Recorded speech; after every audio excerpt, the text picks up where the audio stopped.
نحمده ونستعينه ونستغفره ونعوذ بالله من شرور أنفسنا ومن سيئات أعمالنا من يهده الله فلا مضل له ومن يضلل فلا هادي له وأشهد أن لا إله إلا الله وحده لا شريك له وأشهد أن محمدا عبده ورسوله أما بعد أعوذ بالله من الشيطان الرجيم بسم الله الرحمن الرحيم إنما كان قول المؤمنين إذا دعوا إلى الله ورسوله ليحكم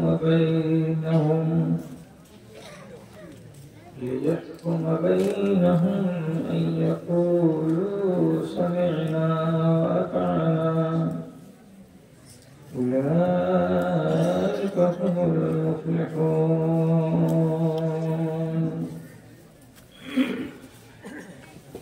وقال الله تبارك وتعالى والذين يستمعون القول فيتبعون أحسنه أولئك الذين هداهم الله وأولئك هم أولو الألباب.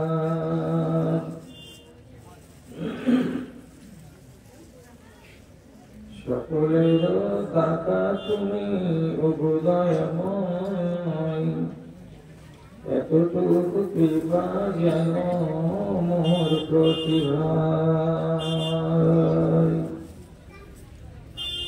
আমি হীন গুনাহগার অতি অসহায়, চলিতে বলিতে কত ভুল ত্রুটি হয় গো, ভুল ত্রুটি হয়।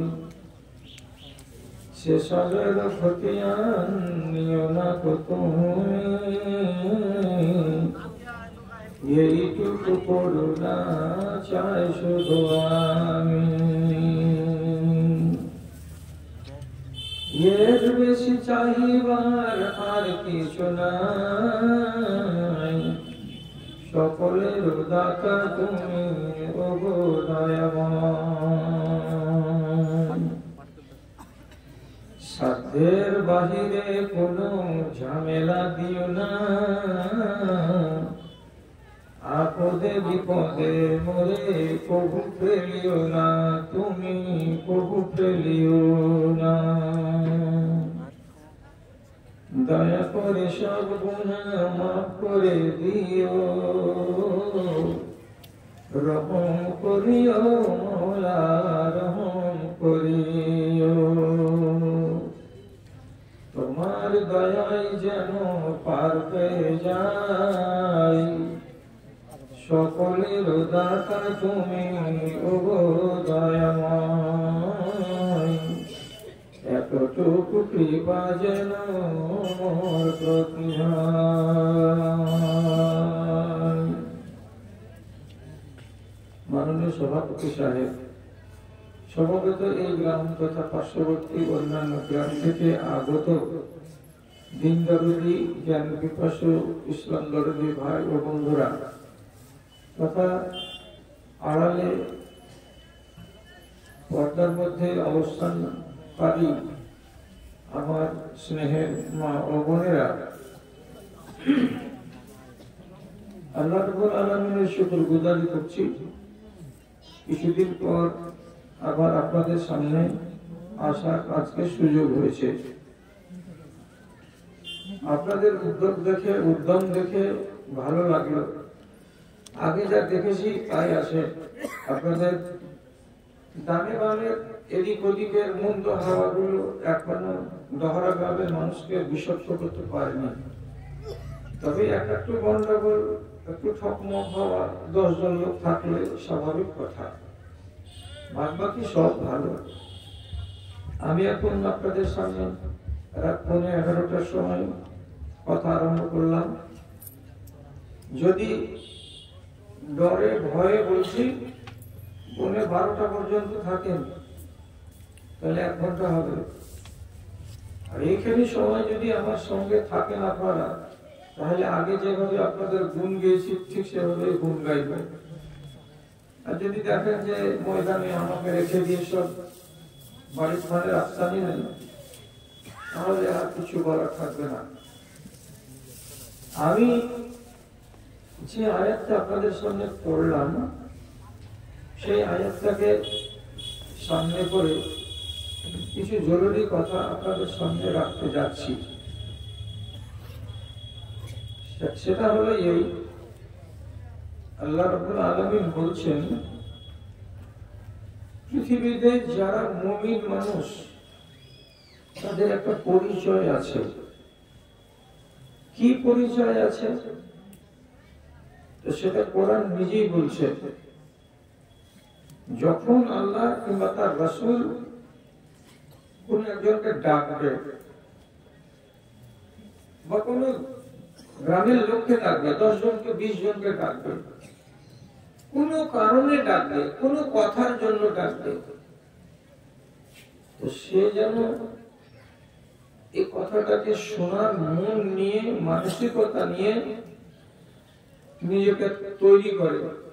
হ্যাঁ, কি বলছেন আল্লাহ? বলুন। কি বলছেন আল্লাহ রাসূল? বলুন। আল্লাহ কিছু কথা বলবেন বা রাসূলুল্লাহ কোনো কথা আপনাকে শোনাবেন, তো যে কথাগুলো আল্লাহ তাআলা বা আল্লাহ রাসূল বলবেন সেগুলো তো অবশ্যই আমার কল্যাণের জন্যই বলবেন। আমার অকল্যাণের জন্য আল্লাহ রাব্বুল আলামিন কখনো কথা বলবেন না এবং রাসূলুল্লাহ বলবেন না। তাহলে সেই কথাটার প্রতি আমার প্রথমে এইরকম ভাবনা তৈরি হবে যে আমাকে আল্লাহ এবং তার রাসূল কোন একটা ভালো কথা শোনাবেন, যেটা আমার কাজে আসবে, আমার মঙ্গল হবে বলে। যখন শুনবেন, কানে শোনা যখন হয়ে যাবে, তখন আপনাকে পরিচয় দিতে হবে। কি বলে? আপনার কথা শুনলাম, মনে বুঝালাম, মনে ধরলাম, তারপরে এবার বলছি আমি, হে আল্লাহ আপনাকে এবং হে রাসূল আপনাকে। কি বলছি? এটা হলো পরিচয়। এবার সামি'না ওয়া আতা'না, যা বললেন সেটাকে কান দিয়ে ভালো করে শুনলাম, ওয়া আতা'না, সেটাকে মেনে নিলাম, গ্রহণ করে নিলাম। যা বললেন তার উল্টো করব না, যেটা বললেন সেটা কথাই মেনে চলবো, যেভাবে বললেন সেভাবেই মেনে চলবো, আপনার কথার উল্টো আমরা করব না। তখন আল্লাহ তাআলা বলছেন, যখন আমার কথাতে, আমার ডাকে সাড়া দিলে, কথাটাকে শুনলে, শোনার পরে এবার কথা দিলে কি, যে হ্যাঁ মানলাম আর শুনলাম, তো তোমাদের এই ভালো স্বভাবটাকে দেখে আমি এবার আল্লাহ তাআলা আরেকটা কথা বলছি। তা কি? উলাইকা হুমুল মুফলিহুন, তোমরাই হলে কল্যাণকামী, তোমরাই হলে নাজাত প্রাপ্ত, তোমরাই হলে কামিয়াব, তোমরা সফল। তাহলে 3টা কথা এখানে হলো। আল্লাহ এবং তার রাসূল যখন আপনাকে ডাকবেন কোনো কথার জন্য, সেটাকে আপনি শুনবেন। শোনার পরে যদি আপনি স্বীকৃতি দিতে পারেন, মেনে নিলাম, কথাটা গ্রহণ করে নিলাম, তাহলে 3 নম্বর জিনিস আমি সাথে সাথে পাচ্ছি আল্লাহর পক্ষ থেকে। কি? যে আমাকে তালিকাভুক্ত করা হলো কাদের? যারা কল্যাণ পাওয়া দল তাদের, এবং যারা কামিয়াব, যারা সফল কাম তাদের। এবার আপনি কি এটা ভেবে বসে আছেন যে আজকে নতুন করে আল্লাহ তাআলা কোন কথা আমাদের নামে বলে পাঠিয়েছেন? তো এই মৌলভী সাহেবের আগে খবর এসেছে, তখন মৌলভী সাহেব আমাদের গহরা গ্রামের লোককে বলতে এসেছে। নতুন কথা নেই, যতটি কথা আছে সমস্তটি পুরাতন কথা, এবং এর উপরে আর নতুন করে আল্লাহ এবং আল্লাহ রাসূলের কোনো কথা আসবে না। সেই কথাগুলোই আপনাকে একটুখানি দোহরাবো। এবার এই প্রসঙ্গে বলতে গিয়ে শুধু কি করছি, ধনীকে আপনি বলবেন যার গলিতে একটা ট্রাক্টর আছে সে ধনী। আপনাকে জিজ্ঞেস করলাম আপনার নজরে ধনীকে, যে একটা ভাড়ার মালিক। আপনাকে জিজ্ঞেস করলাম ধনীকে, যে লোকটা 90,000 টাকা মাস সরকারি চাকরিতে টাকা পায়। এইগুলোকে আপনি ধনী বলবেন। এবার যেটা সঠিক কথা, যেটা সত্য কথা, যদি ট্রাক্টরওয়ালা 100 বিঘা জমির মালিক, ভাটার মালিক, 5খানা গাড়ি, ট্রাক্টরের মালিক, ট্রাকের মালিক, এরা যদি ধনী হতো তাহলে পরে আল্লাহ রাব্বুল আলামিন দুনিয়াতে গैर মুসলিমদেরকে ধন দিয়ে রেখেছেন। गैर মুসলিম মানে অমুসলিম, যারা ইসলামকে মানে না, তাদের কাছেও কোটি কোটি টাকা আছে, হাজার হাজার গাড়ি বাড়ি আছে। তাহলে এরা হলো খুব ধনী। তো যদি ধনী হয় এই দুনিয়ায়, তাহলে ওই দুনিয়াতেও ধনী থাকবে। আর যদি ধনীগুলোকে ওই দুনিয়াতে ভিক্ষার হাত পাততে হয়, তাহলে সে ধনী কিসের? তাহলে আসল ধনীটা কে? রাসূলুল্লাহ বলছেন, কথাটাকে ওজন করবেন একটু। কি বলে?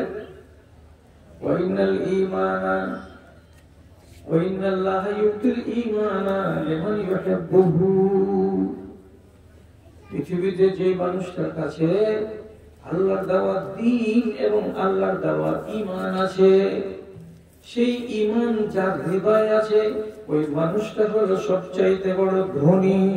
আর ওই মানুষটা হলো আল্লাহর সবচাইতে প্রিয়। ওকে রব্বুল আলামিন অত্যন্ত বেশি ভালোবাসেন। সে লোকটার যদি গাড়ি না থাকে, বাড়ি না থাকে, সে যদি পিডাব্লিউর মাটিতে বসবাস করে, তা দেখার বিষয় নয়। তার কাছে ঈমানটা বলিষ্ঠ হয়ে আছে, এটাই হলো দেখা। এই হলো ধনী লোক। এবার আপনি নিজে নিজে ভেবে দেখুন তো, ঈমানের ধন কার কার কাছে আছে? আর আপনাকে আল্লাহ তাআলা ধনী বানিয়েছেন, পছন্দ করেন বলে এর 1 নম্বর প্রমাণ আপনাকেই দিতে হবে বসে বসে। কেন? ভারতবর্ষে কতটি লোক আছে? 137 কোটি। ভারতবর্ষের লোক 135 কোটি। 135 কোটি লোকের ভেতরে সরকারি সমীক্ষা বলছে 24 কোটি মুসলমান। 24 কোটি মুসলমান। তাহলে 111 কোটি লোক ভারতের বাদবাকি এরা, এদের ঈমান নেই। তাহলে যার ঈমান নেই তাকে কি আল্লাহ তাআলা ভালোবাসেন?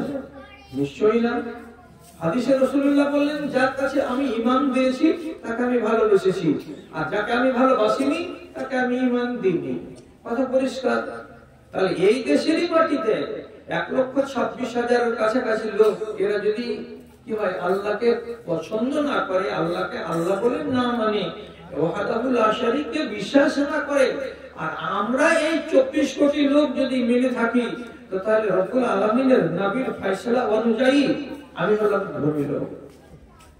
আমি হলাম ধনী, আমার কাছে ঈমানের ধন আছে। আর তুমি ধনী নও, তোমার কাছে ঈমানের ধন নেই। আপনি যদি তাও বিশ্বাস করতে না পারেন, তাহলে এই কথাটাতে একবার ফয়সালা করবেন। কি কথাটা? যে আল্লাহ তাআলা আমার এই গ্রামের চারিদিকে, এদিকে ওদিকে অনেকগুলো গ্রাম আছে যেগুলো অমুসলিম গ্রাম, আপনাকে রব্বুল আলামিন দোহরা গ্রামে একটা হাজী সাহেবের স্ত্রী, একটা সে মহিলা নামাজি, তার পেট থেকে আপনাকে আল্লাহ তাআলা কেন জন্ম দিলেন? আপনার রূহটাকে যদি কি করে দিতেন, ডান দিকের গ্রামে সুলতাননগরের উত্তর দিকে যে অমুসলিম গ্রামটা আছে, সেখানকার একটা কোন হিন্দু মহিলার পেট থেকে যদি আপনার জন্মটা দিয়ে দিত, তাহলে আপনি কাকালের খাতায় চলে যেতেন না? একদম চলে যেতেন, কিন্তু আল্লাহকে বলেননি। অথচ রব্বুল আলামিন কি করেছেন, আপনার রূহটাকে নিয়ে এসে 120 দিন যেদিন বয়স হয়েছিল, আপনার মায়ের পেটে, আমার মায়ের পেটে রক্তপিণ্ডটা, মাংসপিণ্ডটা, ওইখানে এসে আল্লাহ ফেরেশতাকে আল্লাহ তাআলা বললেন, অন্য গ্রামে দিবি না এটা, এই যে রূহটা দিয়ে পাঠালাম, এটা ডহরা গ্রামের মধ্যে পাড়াই জামে মসজিদের দক্ষিণ দিকের বাড়িতে অমুক মহিলার পেটের ভেতরে একটা বাচ্চা ইসলাম পেয়েছে, তার বয়স হলো 120 দিন, এই 120 দিনের মাংসপিণ্ডের ভেতরে এটাকে গুজে দিয়ে চলে আসবে।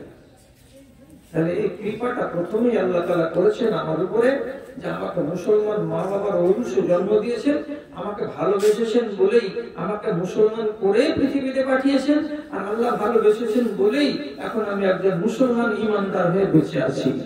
যদি এটা আপনাকে সম্পত্তি বলে মনে হয়, তাহলে এবার জানুন, যে যত বড় ঈমানদার সে তত বড় ধনী, আর যার ঈমান যত কম সে ঈমানের দিক দিয়ে হলো কাঙ্গাল। কাঙ্গাল ঈমানটা এক পজিশনে থাকে না, ঈমানের পজিশন উল্টিতে থাকে, পাল্টিতে থাকে। এবং এটাও ভালো করে বুঝে রাখেন যে ঈমান 2, 4, 10 মিনিট 20 মিনিটের জন্য আপনার হৃদয়ের ভেতর থেকে পালিয়েও যায় আর আবার ফিরে আসে। বিশ্বাস করুন কথাটা, ঈমান বড় হয়ে যায় আর ঈমান ছোট হয়ে যায়, আবার ঈমান এমন এমন সময় আসে যে অন্তর থেকে বেরিয়েও যায়, আবার ফিরে আসে অন্তরে। 3খানা কথাকে মাহফুজ করুন। এই গ্রামের লোক আপনারা খুব ওয়াজ শুনতে ভালোবাসেন। ঈমান বড় হয়, ঈমান ছোট হয়, মানতে পারলেন না? রাসূলুল্লাহ বলছেন, রাতের বেলায় স্বপ্ন দেখলাম, আমাকে আমার কিছু উম্মতি সাহাবীকে দেখানো হলো। কেমন অবস্থায়? বলছি, একজনের গায়ে দেখছি তার জামাটা নাভি বরাবর, আরেকটা সাহাবীকে দেখছি তার গায়ে জামাটা হাঁটু বরাবর, আরেকটা কিছু সাহাবীকে দেখলাম তার গায়ে জামাগুলো পায়ের গোড়ালি বরাবর। এমন সময় একটা সাহাবীকে দেখলাম যে সাহাবীটা জামা গায়ে দিয়েছে, তার জামাটা এত লম্বা যে হাঁটছে এখানে, আর 3 ফিট দূরে, 4 ফিট দূরে তার জামাটা জমিনে ছেঁচড়াচ্ছে আর চলে যাচ্ছে, ছেঁচড়াচ্ছে আর চলে যাচ্ছে। এর জামা কত বড়, এদের জামা কেমন? কেউ এই বুক বরাবর জামা, কারি নাভি বরাবর জামা, কারি হাঁটু বরাবর জামা, কারি পায়ের গোড়ালি বরাবর জামা, আর এই সাহাবী দেখছে যে 3 হাত লম্বা হয়ে পিছন দিকে জামাটা ছেঁচড়াচ্ছে আর হাঁটছে, এত লম্বা জামা। রাসূলকে জিজ্ঞেস করা হলো, ফামাযা আউয়ালতাহু ইয়া রাসূলুল্লাহ, এটার মানে কি, এটার ব্যাখ্যাটা কি? নবীজি বলেন, এটা হলো ঈমান। আমার সাহাবীদের ভিতরে আল্লাহ রাব্বুল আলামিন কাউকে এমন ঈমান দান করেছেন যেটা সাইজে ছোট, কাউকে এমন ঈমান দান করেছেন যেটা হাঁটু বরাবর, কাউকে এমন দান করেছেন আল্লাহ তাআলা অধিক পরিমাণে ঈমান, যেমন জামাটা লম্বা ছেঁচড়াই কিন্তু তার কাছে অধিক পরিমাণে ঈমান আছে। এই লম্বা ঈমানদারটাকে রাসূলুল্লাহ বলেন, এটা হলেন আমার উম্মতের আবু উমার। উমারের ঈমান কত মজবুত আর কত লম্বা চওড়া।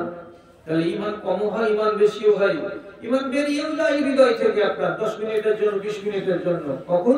যেমন একটা উদাহরণ দিচ্ছি আপনাকে। নবীজি বলছেন, ইজা জানাল আব্দু খারাজা মিনহুল ঈমান, যখন কোন বান্দা, যখন কোন একটা বান্দির সঙ্গে নাজায়েজ ভাবে, হারাম উপায়ে, কোন আমের বাগানে, কোন পার্কের, কোন ঝুপড়ির ভেতরে গিয়ে কিংবা কোন নির্জন জায়গাতে গিয়ে মিলিত হয় এবং তারা শারীরিক সম্পর্ক কায়েম করে, তো যখনই একটা নর একটা নারীর সঙ্গে এভাবে অবৈধভাবে মিলিত হয়, তাদের দুজনেরই ঈমান অন্তর থেকে বেরিয়ে যায়। কেমন হয়ে বেরিয়ে যায়? ওদের দুজনেরই সামনে, মাথার উপরে মেঘ যেমন উড়ে উড়ে বেড়ায়, ওইরকম তাদের ঈমান উড়ে উড়ে তাদের সামনে সামনে বেড়ায়। আর ওখান থেকে আওয়াজ দিয়ে বলে, ওরে নাদান, ওরে নালায়েক, যতক্ষণ পর্যন্ত পাপের কাছ থেকে উঠে না আসবি ততক্ষণ পর্যন্ত তোর বুকে আমি আসবো না। চিন্তা করলেন, যদি পাপের কাজে 20 মিনিট সময় নষ্ট করে, তাহলে 20 মিনিট তার হৃদয়ে ঈমান নেই। এবার এখান থেকে দুজন ভিন্ন হয়ে বাড়ির দিকে আসছে, তো পবিত্র হওয়ার আগে তাকে যদি ধরুন সাপে কামড়ে নিল, ইলেকট্রিকের শর্ট মেরে দিল, তাকে কাউরি বেড়াতে তার লাগানো ছিল, সে যদি মরে যায়, ওই অবস্থায় যদি মরে যায়, খালি ঈমানে চলে গেল দুনিয়া থেকে। ইমান চলেও যায়। তাহলে এটাকে বাড়াতে হয়, এটাকে কমাতে হয়, বাড়া কমা হয়, এটা মনে আপনাকে রাখতে হবে। তাহলে যারা যত ইমানের কম ভোল্টেজ ওয়ালা হবে তার হলো কাঙ্গাল। আর যেই কাঙ্গাল হবে, রাগ করিয়েন না, গাড়ি বাড়ির মালিক হন না কেন, কিয়ামতের দিন ভিক চাইতে হবে। দুনিয়াতে যত বড় আপনি জালেমের বাড়িতে যান, কৃপণের বাড়িতে যান, 2 টাকা না দিলেও 1 টাকা দেবে, বা 8 আনা দেবে, বা 5 টাকা না দিতে গেলেও 1 টাকা দেবে। যে যতই বড় পাষাণ হৃদয়ের লোক হোক না কেন, খালি হাতে আপনাকে ঘুরাবে না। কিন্তু কিয়ামতের দিন আল্লাহর কসম খেয়ে বলছি, ভিক চাইতে যাবেন তো একটাও দরবারে যে ভিক পাবেন না, ভিক দেবেন।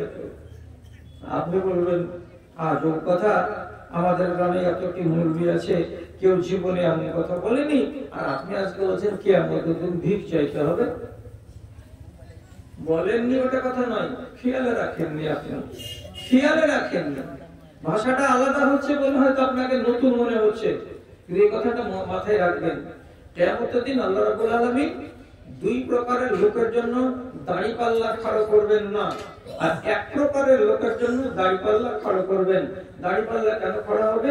আপনার নেকি এবং পাপকে ওজন করার জন্য খাড়া হবে। আর তাহলে এখানে কয় প্রকারের লোক হলো? 3 প্রকারের লোক হলো।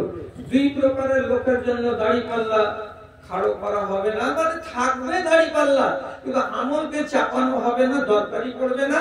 আর 1 প্রকার লোকের জন্য দাড়িপাল্লা আছে, দরকার পড়বে, চাপানো হবে। ওটা কারা? যারা আল্লাহর নিষেধ মেনে চলেছে, আল্লাহর আদেশ মেনে চলেছে, কিন্তু বেশি কিছু করতে পারেনি। কথা থেকে খেয়াল করবেন, আল্লাহর আদেশকে মেনে চলেছে, নামাজ পড়ো, রোজা করো, হজ করো, যাকাত দাও, সত্য কথা বলো, হালাল রুজি খাও, মা বাবার সেবা করো, মেনে চলেছে, কিন্তু বেশি করতে পারে না। কেমন বেশি? মা বাবাকে প্রত্যেকদিন একটা রসগোল্লা, একদিন, আরেকদিন 2টো সেব, আরেকদিন 1 চানাচুর, আরেকদিন আর কিছু, এরকম করে প্রতিদিন মা বাপকে দিতে পারেনি। সপ্তাহে 1 দিন দিয়েছে, 15 দিনে দিয়েছে, 20 দিনে দিয়েছে অল্প, কিন্তু মা বাপকে নারাজ করতে করেনি। আর একটা লোক মা বাপকে নারাজ করেনি, কিন্তু দিয়েছে খুব। এই সপ্তাহে এই, ওই সপ্তাহে ওই, তারপর সপ্তাহে এই। মা খালি বলছে, বেটা এতগুলো কেন আনছো আমার জন্য? বলছে, মা খাবা, তুমি আব্বাকে দিবা, খাবা। তাহলে আপনি প্রয়োজনের বেশি দিচ্ছেন, এটা একটা লোক। তাহলে 2 রকমের লোক হলো। আর একটা লোক ওখানে আছে, 65 বছর বয়সের মা, 70 বছর বয়সের বাপ। মায়ের ক্ষমতা নেই যে লোকটি বেড়ে এনে চুলাতে জাল দিয়ে রান্না করে খেতে পারবে, কিন্তু ওই আঙিনাতে বেটা মাকে ভাত দেয় না, বাবাকে ভাত দেয় না। একই টাইমে খানা খাচ্ছে, মা আর বাবা আঙিনাতে বসে বসে পাটের শাক দিয়ে আর এতখানি হয়তো কোন রকমের কিছু ভর্তা সামাজ জুটেছে, তাই খাচ্ছে। আর 10 হাত দূরে বারান্দাতে বসে বেটা নিজের বউকে নিয়ে, 2টা বাচ্চাকে নিয়ে বসে ট্যাংরার মাছ দিয়ে ভাত খাচ্ছে। তাহলে এও খাচ্ছে, ও খাচ্ছে, দুজনের খাওয়ার ভেতরে তফাৎটা কি? যে তোমার মা বাবার সঙ্গে সম্পর্কটা মা হয় কাপড়, এটা তোমার মা নয়, এটা তোমার বাবা নয়। তাহলে আগেকার 2 রকম দেখলেন, আর এবার দেখলেন আর এক রকম, 3 রকমের লোক হয়ে গেল। এই 3 রকমের লোকের মধ্যে শুধু বুঝাবার জন্য বলছি, প্রথম 2 প্রকারের লোকের জন্য দাড়িপাল্লা খাড়া হবে না, আর এই যে 3rd নম্বরে যেটা বললাম, এর জন্য দাড়িপাল্লা খাড়া হবে। কেন খাড়া হবে? ওটা রাসূলুল্লাহ বলে দিয়েছেন, তোর বাপ হলো জান্নাতের দরজা। যদি বাপকে একটু দুঃখ দিবি, আল্লাহতে আঁচড় পড়ে যাবে। যদি আঁচড়ওয়ালা দরজা তোকে ভালো লাগে, তো বাপের গায়ে আঁচড় টান। আর যদি বলে না, জান্নাতের দরজা যেন আমার ঝিকঝাক থাকে, তাহলে বাপের গায়ে যেন একটা আঁচড় না পড়ে। যদি মানতে পারে তো মানো, না হয় পা দিয়ে শোনো। আমি কোনো আজগুবি কথা বলিনি, আল্লাহর কসম বলছি, প্রত্যেকটা হাদিস বলছি আপনাকে। আর মার কথা কি বলা হচ্ছে? সাহাবী এরকম তাজা, এই বড় তরবারি নিয়েছে, বলছে, রাসূলুল্লাহ যুদ্ধে যাব। যুদ্ধ করবা? হ্যাঁ। বলছে মা বাবা বেঁচে আছে? আছে বাড়িতে বুড়া মানুষ? মা আছে। রাসূলুল্লাহ বলছেন তরবারির ছায়ার তলে জান্নাত না খুঁজে তোমার বুড়ি মায়ের পায়ের তলে খুঁজে দাও, ওখানে জান্নাত আছে। বলেন সুবহানাল্লাহ। তাহলে মার পাওয়ার কতটুকু এটা দেখলেন, বাপের পাওয়ার কতটুকু সেটা দেখলেন। আর এই লোকটা যদি কি করে, বাপের সামনে বসে বসে ভাজি খায় আর বাপ যদি টুকুর টুকুর তাকায়, এর জন্য দাড়িপাল্লা খড়া হবে না তো কার জন্য হবে? জি, আর একটা খেয়াল করুন, উদাহরণ দিচ্ছি আপনাকে। বয়স আমার বুড়া হয়ে গেছে আর ফল পেকে গেলে লাল হয়ে যায়, তারপরে হট করে পড়ে যায় মেঝেতে। আমি লাল টুকটুকা হয়ে গেছি, এখন পড়বো আমি মেঝেতে। তাহলে আমি খারাপ কথা বলবো না, আমার গায়ে যা আসে এখন শুধু রসখানি আসে। কি বলছি আপনাকে কথা শুনুন। আল্লাহ তাআলা বলেছেন নামাজ পড়ো। একটা লোক 4 রাকাত জোহরের নামাজ পড়ে চলে গেল, সুন্নাত জি আমি তাড়াতাড়ি করছি, এখন সুন্নাত পড়লো না। উল্টা বুঝবেন না, এতটি আলেম আছেন স্টেজে, একটা ভুল কথা বলে সাথে সাথে উনারা আমাকে বলবেন ওয়াকার 2 রাকাত সুন্নাত আপনি পড়েননি তো আপনাকে আযাব হবে না, আপনার গুনাহ হবে না, ঠিক আছে? কাল থেকে বলবেন তাহলে পড়বো না বলিয়েন না। আমি মশলাটা বললাম যে এই নামাজ যদি ছুটে যায় আপনার গুনাহ হবে না, কিন্তু 5 ধরা নেকি থেকে বঞ্চিত হয়ে গেলেন, এদিকে তাকাতেন না, খালি সুযোগ দেখছেন। আরেকটা লোক আগে 4 রাকাত পড়েছে, ফরজ পড়েছে 4 রাকাত, তারপরে পড়েছে 2 রাকাত, পড়ার পরে মনে তাসাল্লি হয়নি, তখন সে করেছে কি মসজিদে আরো 2 বার দাঁড়িয়ে দাঁড়িয়ে 2 রাকাত করে 4 রাকাত নফল আদায় করেছে, করার পরে বাড়ি এসেছে। একটা একরকম হলো, এটা আরেক রকম হলো। এবার রোজা 30টা রোজা ফরজ, এই লোকটা রোজা করেছে 30টা, তারপরে ওর সাথে সাথে এরা করেছে 30টা রোজা। এবার এদেরকে বলা হলো কি 6টা যদি শাওয়াল মাসের রোজা রেখে নাও তো সারা বছর রোজা রাখার সওয়াব মিলে যায়। এই লোকটা বলছে আর পারবো না চাচা, 30টা রোজা করতে গিয়ে 2 লাখ হয়ে গেছে, আর আমি সওয়াব দেখবো না, আমি রোজা রাখতে পারবো না। 6টা শাওয়ালের রোজা রাখলো না, এ রেখে নিল। আর 2টা রোজা আছে, কিসের রোজা? বলছে আশুরার রোজা, মুহররমের 9 এবং 10 2 দিন রোজা, বড় সওয়াবের রোজা। আমি রাখলাম, আপনি রাখলেন, আপনার বেটা, আপনার ভাতিজা, আপনার বংশের লোকেরা বলছে রাখতে পারবো না, রোজা রাখলো না, গুনাহ হবে না। 9 তারিখ জিলহিজ্জা মাসের আরাফার রোজা, রাখতে গেলে আগে পাশের গুনাহ 1 বছরের মাফ হয়ে যায়। আমি রাখলাম, আপনি রাখলেন, আপনার 10-12টা বংশের লোক কেউ রাখলো, আর বাকি লোকেরা রাখলো না। যারা রাখলো না তারা গুনাহগার নয়, তারা ফজিলত থেকে দূরে থেকে গেল। একদল রাখলো, একদল রাখলো না। আবার নবীজি বলছেন প্রত্যেক সোমবারের দিন এবং প্রত্যেক বৃহস্পতিবারের দিন তোমরা যদি রোজা রাখতে পারো, এটা বড় ফজিলতের কাজ। নবীজি প্রত্যেক সোমবার এবং প্রত্যেক বৃহস্পতিবারের দিন নফল রোজা রাখতেন। আপনি পারলেন, আমরা পারলাম না। আর রাসূলুল্লাহ বলেন প্রত্যেক মাসের 13, 14, 15 এই দিনটিকে বীজের দিন বলা হয়। যারা বীজের 3টা দিনে রোজা রাখে তারা অনেক অনেক অনেক সওয়াবের ভাগীদার হয়। আমি পারলাম, আপনি পারলেন না, আপনি পারলেন, আমি পারলাম না। কয় রকমের লোক হলো? 2 রকমের লোক। এরা একজন ফরজকে মেনে চলছে কিন্তু অতিরিক্ত নফল কিছু করতে পারে না, আর আরেকজন ফরজকেও মেনে চলছে, তার সাথে সাথে নফল যত আছে সবগুলোকেই করে যাচ্ছে। দানে বলুন, সাদকাতে বলুন, রোজা বলুন, আর নামাজ বলুন, আর কিছু বলুন, সবই দিন। তাহলে এরা 2 ক্যাটাগরির লোক। এই যে আল্লাহর বিধিবিধানগুলোকে মেনে চলছে, তাদের ভিতরে 1 নম্বর শর্ত আছে কি, এরা কোন হারাম কাজে নিজেকে জড়ায় না। চুরিতে নেই, ডাকাতিতে নেই, মদখড়িতে নেই, সুদখড়িতে নেই, ব্যভিচারে নেই, কোন হারাম কাজে এরা নেই। তাহলে এই 2 কোয়ালিটির লোক, এদের জন্য দাড়িপাল্লা নেই বলছি তো নেই নয়, দাড়িপাল্লা আছে, কিন্তু আপনার নেকিকে, আমলগুলোকে দাড়িপাল্লাতে চাপাবার দরকারই পড়বে না। কেন পড়বে না? আল্লাহ কোরআনে বলেছেন সাউফা ইউহাসাবু হিসাবান ইয়াসীরা। এই সমস্ত মানুষগুলোকে আল্লাহ রাব্বুল আলামিন আগেই হিসাবের ময়দানে আসার আগে, দাঁড়িপাল্লার সামনে খাড়া করার আগে আকাশের দিক থেকে প্রথমে কাঠ ছাড়বেন একগুলো। সেই কাঠগুলোকে বলা হয় কি, আরবি ভাষাতে বলে সাহিফা। সাহিফার মানে কি, একটা হলো কাঠ, একটা হলো পাশ। একগুলো পাশ হলো সবুজ রঙের, আর একগুলো পাশ হলো লাল রঙের। কাগজের মতো কাঠ একটা হাতে আপনি পাবেন। এটা যদি সবুজ হয় তাহলে আপনার ডান হাতে এসে লাগবে, আর এটা যদি লাল হয় আপনার বাম হাতে এসে লাগবে। কিয়ামতের মাঠে প্রত্যেকটা মানুষের কাছে একটা করে পাস থাকবে, একটা করে টিকিট থাকবে। যখন আপনার হাতে ওই কার্ডখানা থাকবে, আপনি এখানে আসবেন আমলকে ওজন করবার জন্য। আল্লাহ রাব্বুল আলামিন দেখতে পাবেন আমার বান্দার হাতে, ডান হাতে তার সবুজ কার্ড আছে। রাব্বুল আলামিন আমাকে বলবেন, বাড়ি কোথায়? তো দহরা। নাম কি? তো আব্দুল সালাম। আল্লাহ তাআলা বলবেন, যাও আমার জান্নাতে যাও, বিনা হিসাবে। এটাই হিসাব। আরেকজনকে ডাকে, নাম কি? মুজিবুর রহমান। বাড়ি কোথায়? উত্তর দহরা। মুজিবুর রহমান মুখের বেটা? হ্যাঁ। তোর হাতে তো কার্ড দেখা যাচ্ছে, লাল কার্ড আছে, এদিকে এসো। বগল চুলকাবে এমনি করে, তারপরে তো ফারাজে সাহমা এমনি করে বগল চুলকাবে।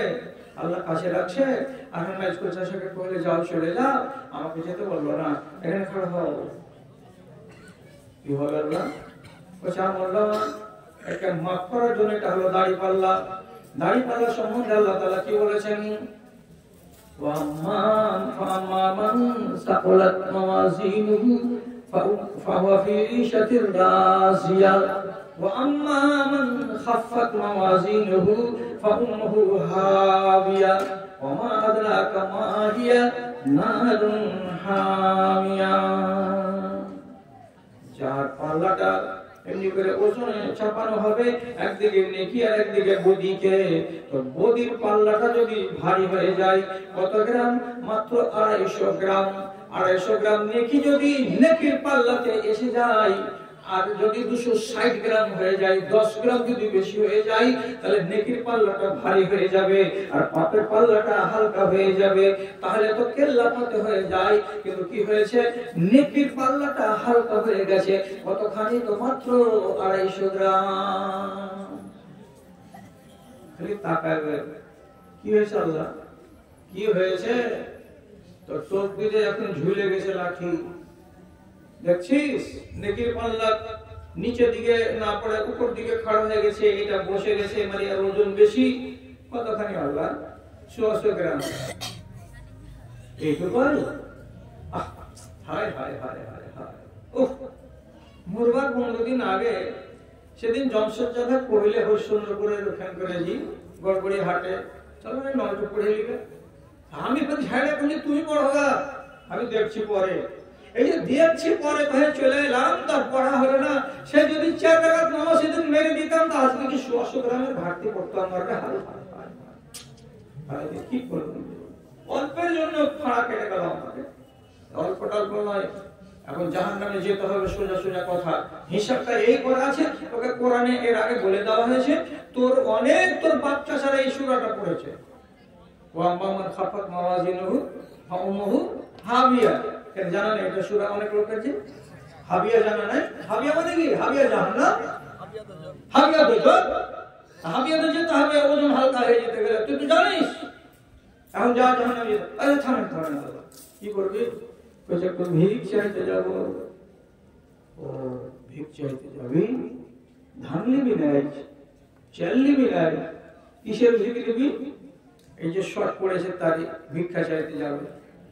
খুঁজে খুঁজে খুঁজে খুঁজে খুঁজে খুঁজে একবার ওই সকালবেলায় খুঁজতে লেগে 6 ঘন্টা পরে ইট ভাটার কাছে দেখছি লাইনে ফাড়ে আছে। মাগে তুই তার মা, তোর নাম তো সুলতানা। কি করছিস? 16 গ্রাম নেকি পেয়ে গেছে কে মা?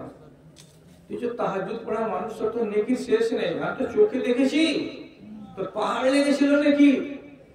তো এখান থেকে যদি তুই এতটি তুলে দিয়ে দিস, মা তো কিচ্ছু হবে না তোর। আমাকে দিয়ে দে, তোর বেটা আমি ফেসে গেছি, মাত্র এতটি নাকি লাগবে। মা খালি ওইরকম করে দেবে, তাবি লাগা হবে। কার বেটা তুই? উঠে তোর বাড়ি? আমি তো কে? কখন তুই বেটা? কে বললো আমি মা? মা মা বলে নিজেকে চেনারই দেবে না। শেষের বেলায় চুলকাতে চুলকাতে ওখান থেকে আপনার বাপুর কাছে যায়, বাপুকে খুঁজে বাহির করতে লাগলো, সেরকম কাজ। বাপু যা বলছে, বাজার তুমি তো ভালো মানুষ ছিলেন, মাদ্রাসার সেক্রেটারি, মসজিদে তুমি ক্যাশিয়ার, তোমার মতো আমানতদার কে ছিল, তোমার তো নেকি মানে আমাকে এতটা দিয়ে দিলে কোন ক্ষতি হয়ে যাবে। এখানে সে ভিক্ষা হয়েছে। তো কতটি লোকের কাছে ভিক্ষা চাইবে যে মৌলানার ভিক্ষা টাকা না। يوم يفر المرء من أخيه وأمه وأبيه وصاحبته وبنيه لكل امرئ يومئذ شأن يغنيه। বেটার কাছে যাবে, বেটা বাপকে চিনবে না। স্ত্রীর কাছে যাবে, স্ত্রী বলবে এখান থেকে দূরে হটলি না, ঝাঁটার বাড়ি মান্য, কিসের ভিক্ষাতে এসেছে গাড়ি। মা বলবে চিনি না তোকে, না না এখানে পাওয়া যাবে না। বাপ বলবে আমি তোকে চিনি না। একটা ভাই দুনিয়াতে এত পেয়ারা জিনিস, ভাইয়ের কাছে যে বলবে ভাই একটু যদি দিতিক তো লাভ হতো, ভাই বলবে ভাই আমি চিনি না। 5টা দরবারে গেল, কোন দরবারে ভিক্ষা মিলল না। খালি হাত খালি ঝোলা নিয়ে মজলুম হয়ে রব্বুল আলামিনের কাছে ফিরে আসবে। আল্লাহ তাআলা বলবেন হালাত কি রে বান্দা, ইনশাআল্লাহ কেউ দেয়নি। এবার কি হবে আমার? তো কতটি ঘাটতি পড়েছে, যে এতটি মাত্র মাওলা। আল্লাহ রাব্বুল আলামিন বলছেন তোকে 2 ঘন্টার জন্য জাহান্নামে যেতে হবে। দুঃখের সীমা থাকে না যে যখন এই কথাটা পড়ি আর বলি আমি, যে কিয়ামতের দিন এক কোন লোককে কাউকে মাত্র 3 ঘন্টার জন্য জাহান্নামে যেতে হবে, কাউকে 5 ঘন্টার জন্য জাহান্নামে যেতে হবে, কাউকে 1 বেলার জন্য জাহান্নামে যেতে হবে, কাউকে 1 দিনের জন্য জাহান্নামে যেতে হবে, কাউকে 1 মাসের জন্য জাহান্নামে যেতে হবে, কাউকে 1 বছরের জন্য জাহান্নামে যেতে হবে, কাউকে 20 বছর 30 বছরের জন্য জাহান্নামে যেতে হবে। আবার কোন মানুষ দুনিয়াতে এমনও আছে যাকে অনাদি অনন্তকাল ধরে জাহান্নামের আগুনে জ্বলতে হবে। আবার কিছু মানুষ আছে এমন আল্লাহ রাব্বুল আলামিন তাকে একটা জায়গাতে নিয়ে গিয়ে খাড়া করে দেবেন। এটা একটা নয়, দুটা নয়, কত শত হাজার হাজার মানুষ হবে। তাকে ওই জায়গায় চুপচাপ খাড়া করে দিয়ে বলবেন আল্লাহ তাআলা এখানে দাঁড়িয়ে থাকো, যতদিন তোমার পাপগুলো কমে না যাবে, ক্ষয় না হয়ে যাবে, ততদিন পর্যন্ত তোমাকে খাড়া করে রাখা হবে। একদিকে পাবে জাহান্নামের মজা, আর একদিকে পাবে জান্নাতের মজা। জায়গাটার নাম হলো আরাফ। জায়গাটার নাম আরাফ। এখানে খাড়া থাকো। আমি এটা কোনগুলো হলো, যখন দাড়ি পাল্লা খাড়া করা গেল, তো দেখা যাচ্ছে কি দাড়ি পাল্লাটা একেবারে সমান সমান। যদি 10 মণ হয়ে থাকে নেকি, তো 10 মণ হয়ে আছে পাপ। একটাও 1 ইঞ্চি 19-20 নয়, পাপ এবং পুণ্য সব সমান হয়ে আছে। এই অভাগা, তখন এইরকম অভাগাকে রব্বুল আলামিন বলবেন আরাফের উপরে দাঁড়িয়ে থাকো। থেকে 7 দিন পরে 8 দিন পরে যখন তোমার খেসারত হয়ে যাবে, তখন রব্বুল আলামিন এই লোকটাকে আরাফের মতো জায়গা থেকে টেনে নিজের জান্নাতে তার ঠাঁই করে দেবে। কতটি লোক হলো, কত রকমের লোক হলো। তাহলে ঈমানের যারা দুনিয়াতে ফকির হবে, কাঙ্গাল হবে, তাকে হাসরের ময়দানে ভিক্ষা চাইতে হবে। আপনি ভিক্ষুক কেন সাজবেন কিয়ামতের দিন? এমন কাজ কেন করবেন? আমি যেটা মশলা বলি লোককে, এটাই বলি, নামাজ যদি একটু কম করো তো ফরজ জীবনে ছাড়িও না, রোজা যদি একটু কম করো তো রমজানটিকে ছাড়িও না, ভালো কাজ যদি বেশি করতে না পারো তো যেইটুকু করবা ওইটুকুই করো, কিন্তু পাপের কাজই যেও না। তাহলে তো তোমার হিসাবটা হালকা হবে। এদিকে নামাজ নেই, রোজা নেই, কানে লিড ভরে দিয়ে সারা দিন লেবারি করছে। যত লেবার আছে দিল্লিতে, বোম্বাইয়ে, গুজরাটে, রাজস্থানে, আমার জাত ভাই, আমি জানি। কেন যে এই মোবাইল গুলোতে যখন আসে, কমেন্ট আসে, তখন হাজার জনা লিখে আমি দুবাই থেকে দেখছি, আরেকজন বলছে আমি কাতার থেকে দেখছি, আরেকজন বলে আমি ইন্দোনেশিয়া থেকে দেখছি, আরেকজন বলে আমি মালয়েশিয়া থেকে দেখছি, কে জাপান থেকে, কে কোনখান থেকে দেখছে। ওয়াজগুলো সবই শুনছে। এরা হলো লেবার, সারাদিন কাজ করার পরে সন্ধ্যাবেলায় আরাম করছে, খাওয়া দাওয়া করার পরে তখন একটু জুমনা ওয়াজগুলো শুনে দেখি, কেউ গান লাগিয়ে বসে আছে, কেউ ওয়াজ শুনছে। সবাই জানছে যে আসমানের মালিক হলেন রুজিদাতা, ও রাজি থাকতে গেলে রুজির দরজা খুলে যাবে, আর তাকে নারাজ করতে গেলে রুজি হবে বটে কিন্তু রুজিতে বরকত হবে না, বরকত হবে না। কানে লিড লাগিয়ে দিয়ে এত বড় বড় গামলা নিয়ে 3 তলাতে উঠছে, ওর ক্লান্তি বলে কিছু নেই। কেন নেই? এই যে সালাইন ইংলিশে চলছে কানে সব সময়, ওই আমাকে শক্তি দিচ্ছে, ওই আমাকে সাহস দিচ্ছে। তো তুমি যে ফকির হয়ে গেলে ইমানে, কাঙাল যে হয়ে গেলে তুমি ইমানে, তোমাকে যে আরেকদিন ভিক চাইতে হবে এই কথাটা তুমি বুঝো না কেন? আপনাদের মধ্যে এমন লোক আছে যারা হারাম কাছে হারাম বলে দূরে থাকতে চেষ্টা করে না, আর নেকির বেলা ঠন ঠন। আপনি একটা কথা বুঝেন, যদি মানুষ 3খানা প্রশ্নকে মগজের প্রথম সারিতে রাখে, তাহলে ওই মানুষটা কোনদিন পাপী হবে না। এত বড় কথা জি, এত বড় কথা।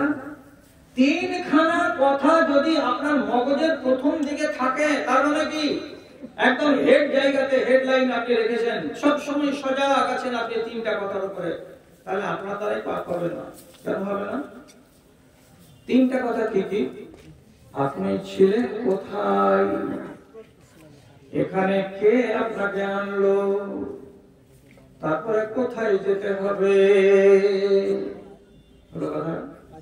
কোথায় ছিলাম, এখানে কেন এলাম, আবার এখান থেকে কোথায় যেতে হবে।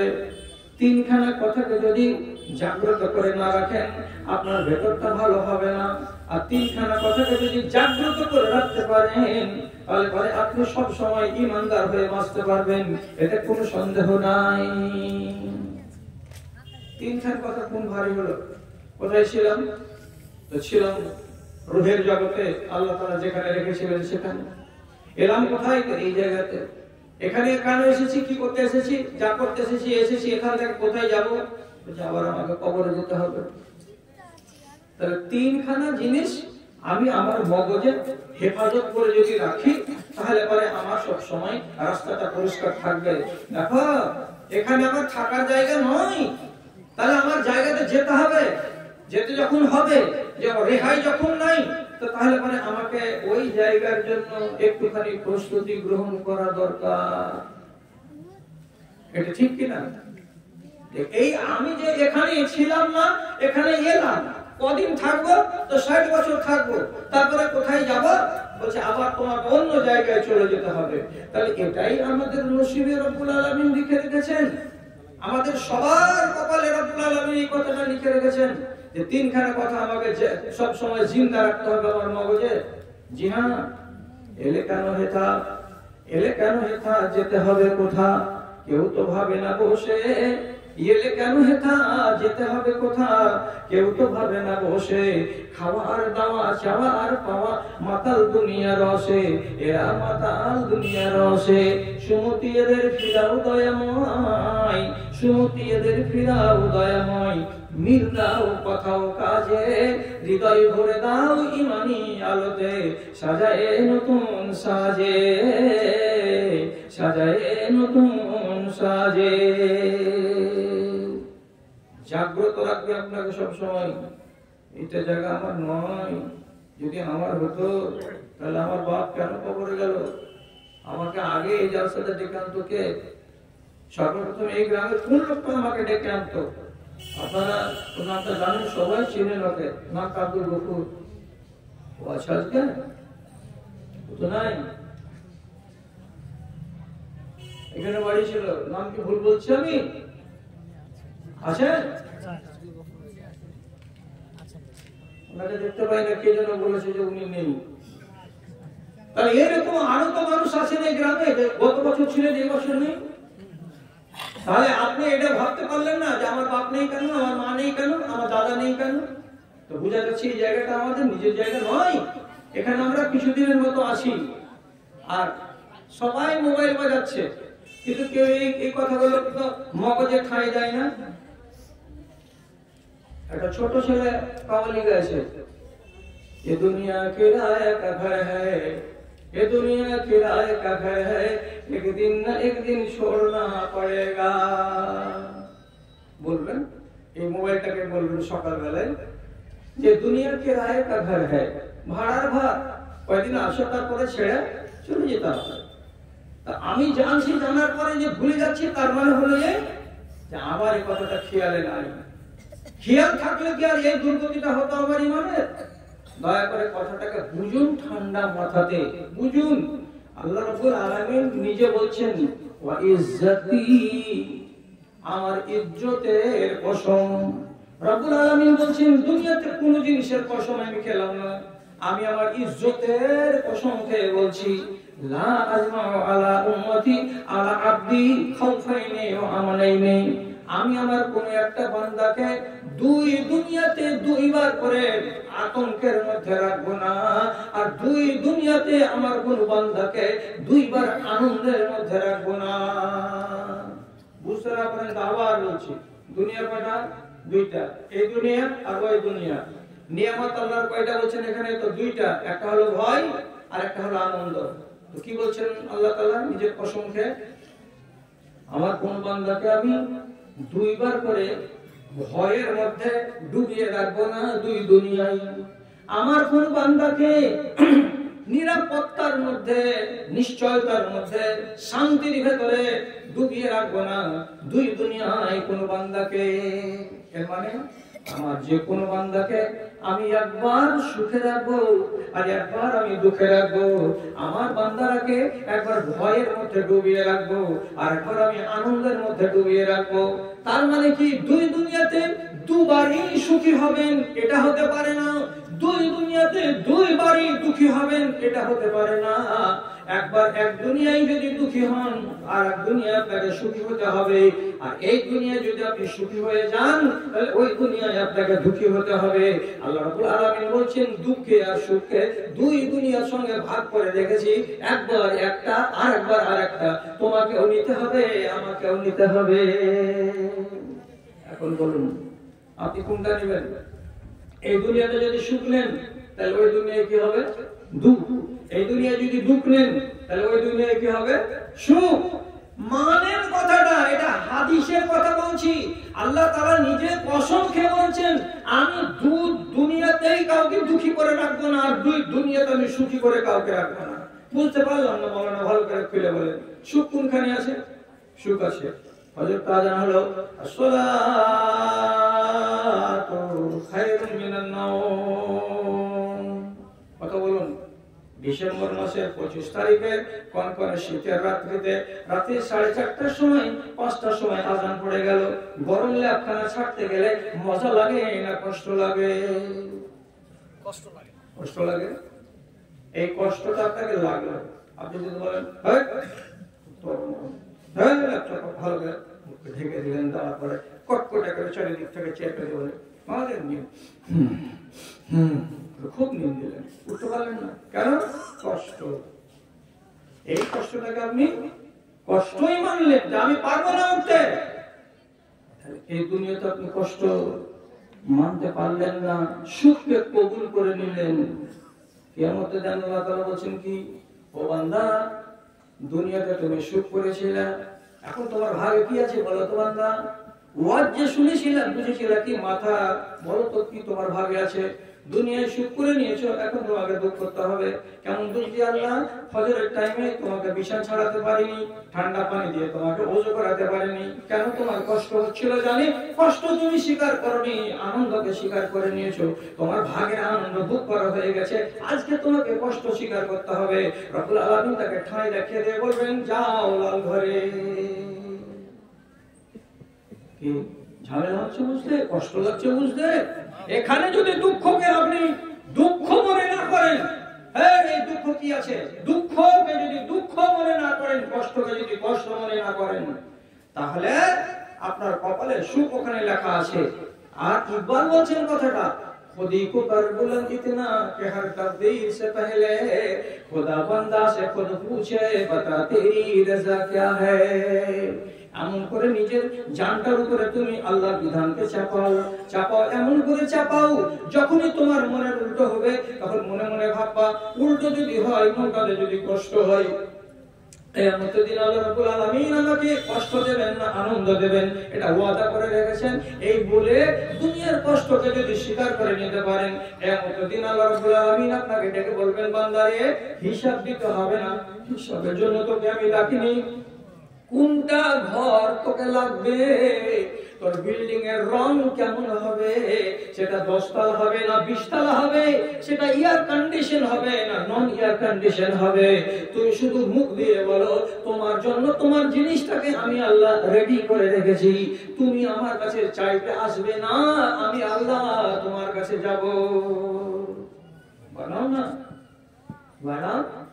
চৈত্র মাসের খরার দিন, চৈত্র মাসের খরার দিন তাপমাত্রা যখন 42 ডিগ্রি সেলসিয়াস, এত গরম আমাদের দেশে চলে, সেই টাইমের কথা বলছি। একটা মা, এর বাড়ি হচ্ছে ডহরা, ও যাবে কোথায়? তো মিশ্রপাড়া, তার বাড়ি তো মায়ের বাড়ি। তো নামাজ পড়া মেলা, এখন এখান থেকে হাঁটতে হাঁটতে যে যাবে, তো গরম বলে বেটা ছেলে গেঞ্জিও গায়ে দেয় না, লুঙ্গিটা আলতা পাল্টা করে গায়ে দেয়, পরে তো তারা তো পারবে না। এবার কি করলো বেচারি, মার বাড়ি যাবে, একটা ছেলে কোলে একটা ছেলে হেঁড়া, ওকে নিয়ে একটা পুটলা নিয়ে কতটি জিনিস চাপিয়ে আছে, নিচে একটা সায়া আছে, তার উপরে শাড়ি আছে, তার উপরে এখানে ব্লাউজ আছে, ব্লাউজের উপরে এই অংশটাতে আবার শাড়ি আছে, শাড়ির উপরে একটা ওড়না আছে, আর ওড়নার উপর আর একটা কালো কাঁচা বানো আছে, এতটা জিনিস গায়ে দিয়ে ওই মেয়ে ছেলেটি হাঁটছে চলে যাচ্ছে, হাঁটছে চলে যাচ্ছে। আল্লাহ জি মরে গেলাম গরমে, আল্লাহ জি মরে গেলাম গরমে। মায়ের বাড়ি গিয়ে তাড়াতাড়ি ঘরের ভেতরে গিয়ে কাপড়গুলোকে যখন নামাচ্ছে, তো ব্লাউজটা দেখা যাচ্ছে মনে হচ্ছে পানিতে ভেজানো আছে, কত গরম তাকে লেগেছিল। আপনি বলুন, চৈত্র মাসের এই কড়া দিনে এতটি জামা কাপড় গায়ে দিয়ে যে মেয়েটি চলে যাচ্ছে, সুখ লাগছে না দুঃখ লাগছে? মেয়েটাকে সুখ লাগলো না দুঃখ লাগলো? দুঃখ লাগলো। এই দুঃখে কি আছে তার? দুনিয়ার দুঃখটাকে কষ্টটাকে হজম করতে পেরেছো, কিয়ামতের দিন তোমার কপালে আখের দুঃখ আসবে? এরকম ভাগ করেননি আল্লাহ তাআলা। আল্লাহ তাআলা ভাগ করে দিয়েছেন, তোমার হাতে আছে। তুমি সুখটা কোথায় চাও, এই দুনিয়ায় না ওই দুনিয়ায়? যদি সুখ এখানে নেবে ওখানে পস্তাবে, আর এখানে যদি পস্তাবে ওখানে তোমাকে হাসতে হবে। এই দুনিয়ার দুঃখে আছে, এই দুনিয়ার দুঃখে আছে ওই দুনিয়ার আলো। দুঃখে যারা হার মানে না তাদের হবে ভালো রে, তাদের হবে ভালো। আল্লাহ ধরে ধন্য হরে, আল্লাহ ধরে ধন্য হরে, জীবন কর সফল, তুই দুনিয়াতে মানুষ হয়ে কেন এলি বল? তোর আমলে যা আভাস মিলে যাবি রসার তল রে, যাবি রসার তল।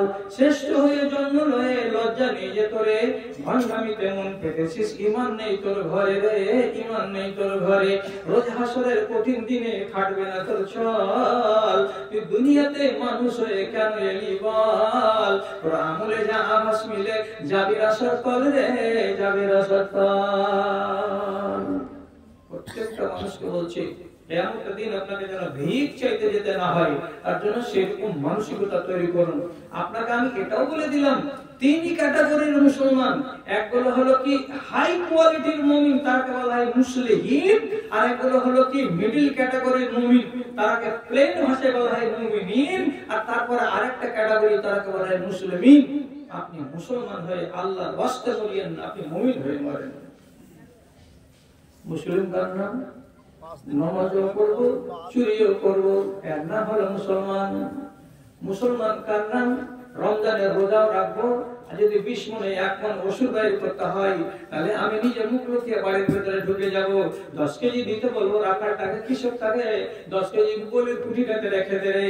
আর দিয়ে যদি আপনি আল্লাহর হকটাকে আদায় না করেন, আপনি মুমিন নন, আপনি মুসলমান। আপনি যদি নিজের বেটাগুলোকে জমি লিখে দেন আর বেটিগুলোকে বাদ দিয়ে দেন, অথচ নামাজের বেলায় পহিলা নম্বর সারিতে দাঁড়িয়ে আপনি কোনোদিন একামত ছাড়েন না, আপনি মুমিন নন, আপনি মুসলমান। এর মানে কি? পাপও করবে, নেকিও করবে, অন্যায়ও করবে, ন্যায়ও করবে, ভালোও করবে, মন্দও করবে। এই লোকটা কি? মুসলমান। মুসলমান। এখন আপনি নামাজও পড়ালো, আপনি নামাজও পড়ছেন, আর এত বড় শানদার মসজিদের ওযুখানা দেশে মুখ থেকে খাইনি বের করে ওযুখানা ফেলছেন। মুসলমান। মুসলমান।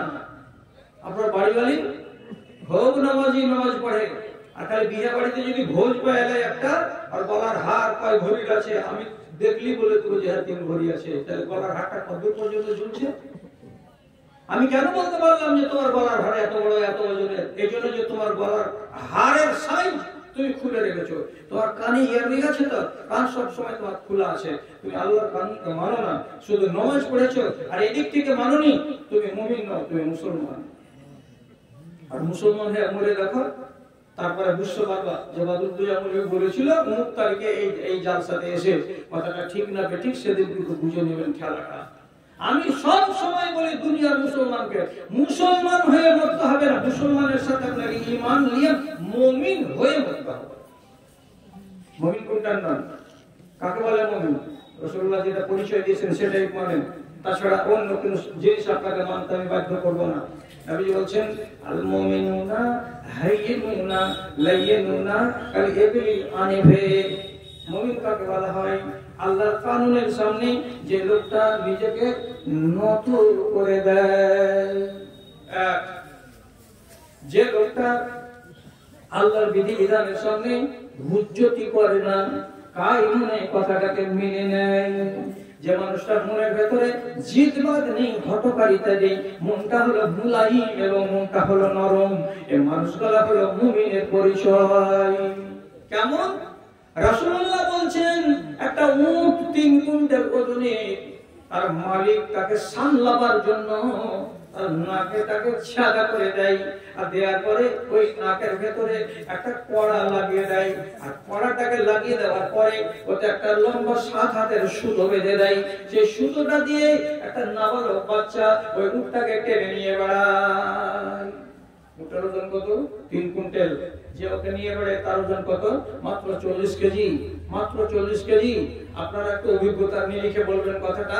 একটা উট হাটে যদি কিনেন, কেনার পরে যদি আপনি বলেন আমি কিনে নিয়েছি, আমি ওকে নিয়ে বাইরে চলে যাব, একাই আপনি একটা উটকে হাটে কিনে টেনে আনতে পারবেন? কেউ বলেন তো সাহস করে।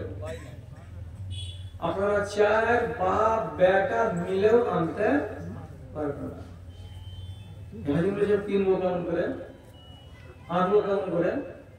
যে লোকটার কাছে কিনবেন সেই লোকটা যতক্ষণ পর্যন্ত সহযোগিতা না করবে, এর মানে কি নিজের মুনিবকে চিনে।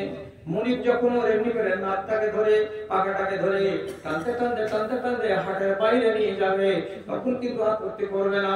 আর ওইখানে যাওয়ার পরে আপনার হাতে যখন তুলে দিবে, দেওয়ার পরে ওর মুখটাতে চোখটাতে গামছা দিয়ে আগেই বেঁধে দিবে, দেওয়ার পরে তখন সে ওখান থেকে চুপচাপ পালিয়ে যাবে। এবার আপনারাকে বলবে আস্তে আস্তে করে টানে না চলে যান, টানে না চলে যান। হঠাৎ মুখ খুলবেন যেমনি ওর গামছা, আপনি করে যদি দেখে 10 জনাকে পেতে গেল, প্রথমে এমনি করে টুটি খান যদি খালি এইরকম করে চাড়ে, আপনারা 10 জনাকে লেফলিয়ে ফেলে দিবে জমি। এত শক্তি, শুনবে না কারোর কথা। কিন্তু নবী কি বলছে? ওর যদি 7 বছর বয়সের একটা নাবালক চাকর থাকে, মালিক, ওই মালিকের হাতে যদি সুতোটা থাকে, তাহলে যেদিকে মালিকটা তার টেনে নিয়ে যাবে, ওই অত 3 কুইন্টাল ওজনের মুখটা সেদিকে সেদিকে চলে যাবে।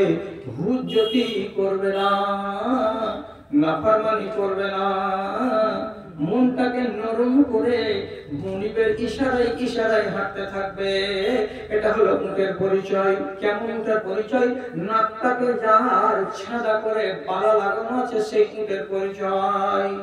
তারপর রাসূলুল্লাহ বলছেন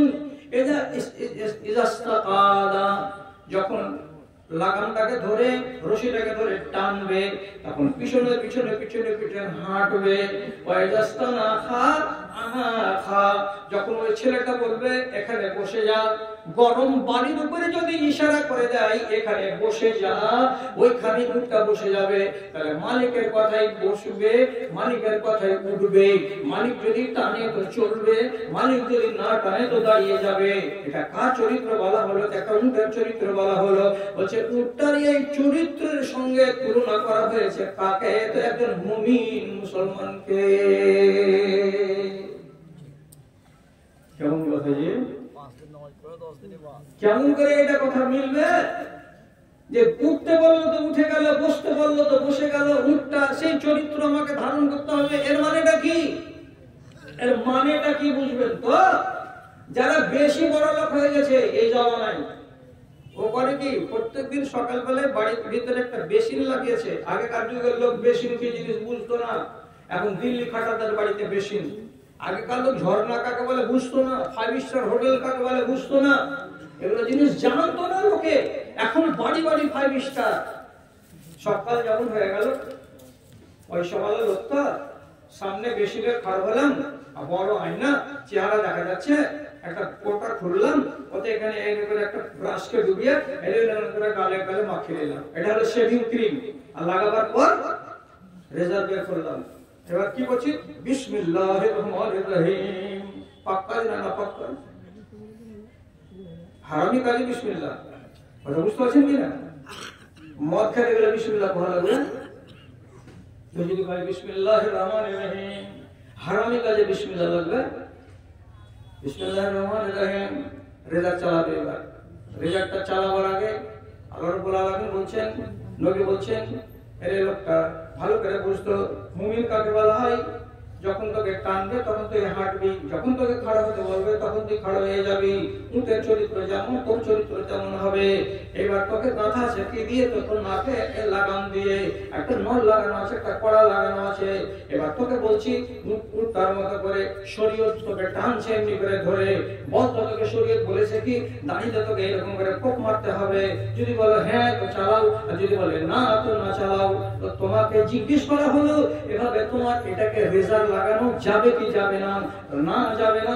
আলেমরা বলেছেন তাহলে তোমাকে থেমে যেতে হবে। থেমে যাও।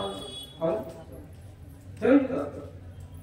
ওই থামলা তুমি তো থামলা না। থামলা না, তাহলে মুখ্য চরিত্র কই এলো তোমার ভিতরে? এলো না। যখন এলো না তখন মুমিন নাও তুমি। মুমিনের নাম থেকে আমি খারিজ হয়ে গেলাম। কি বলে? এই সামান্য একটা হাদিস বলে হাদিসটাকে বুঝতে গেলাম আর হাদিসটাকে ব্যাখ্যা করতে গেলাম, আপনি আর আমি সবাই ধরা করছি। আল্লাহ, আমি তো একটা উদাহরণ দিলাম আপনাকে। অনেক কথা আছে, সে কথার দিকে আমি যাচ্ছি না। আমার কানে আমি যখন মসজিদে আরাম করি তখন কোন ভাই এসে একটু ধীরে ধীরে ধীরে ধীরে বললেন, মৌলানা সবই কথা ভালো জি আমাদের জি, কিন্তু দিনের দিন আমাদের গ্রামের মহিলারা একটু লাগাম ছাড়া হয়ে গেল। শুধু এই গ্রামের মেয়েরা লাগাম ছাড়া হয়নি, গোটা ভারতবর্ষের আর গোটা বাংলাদেশের আর পাকিস্তানের যত মহিলা আছে সব লাগাম ছাড়া হয়ে গেল। কেউ লাগামের মধ্যে থাকতে চাইছে না। আমি ওই নারীগুলোকেও বলছি কথাটা কি, যদি তোমাকে কোনো কাজ করার আগে তোমাকে ভাবতে হবে যে আল্লাহ রাব্বুল আলামিনের লাগানো লাগাম যে আমার কাছে আছে তার ভেতরে কি এই কানুন পড়ছে না পড়ে না। ফকির হয়ে মরিও না।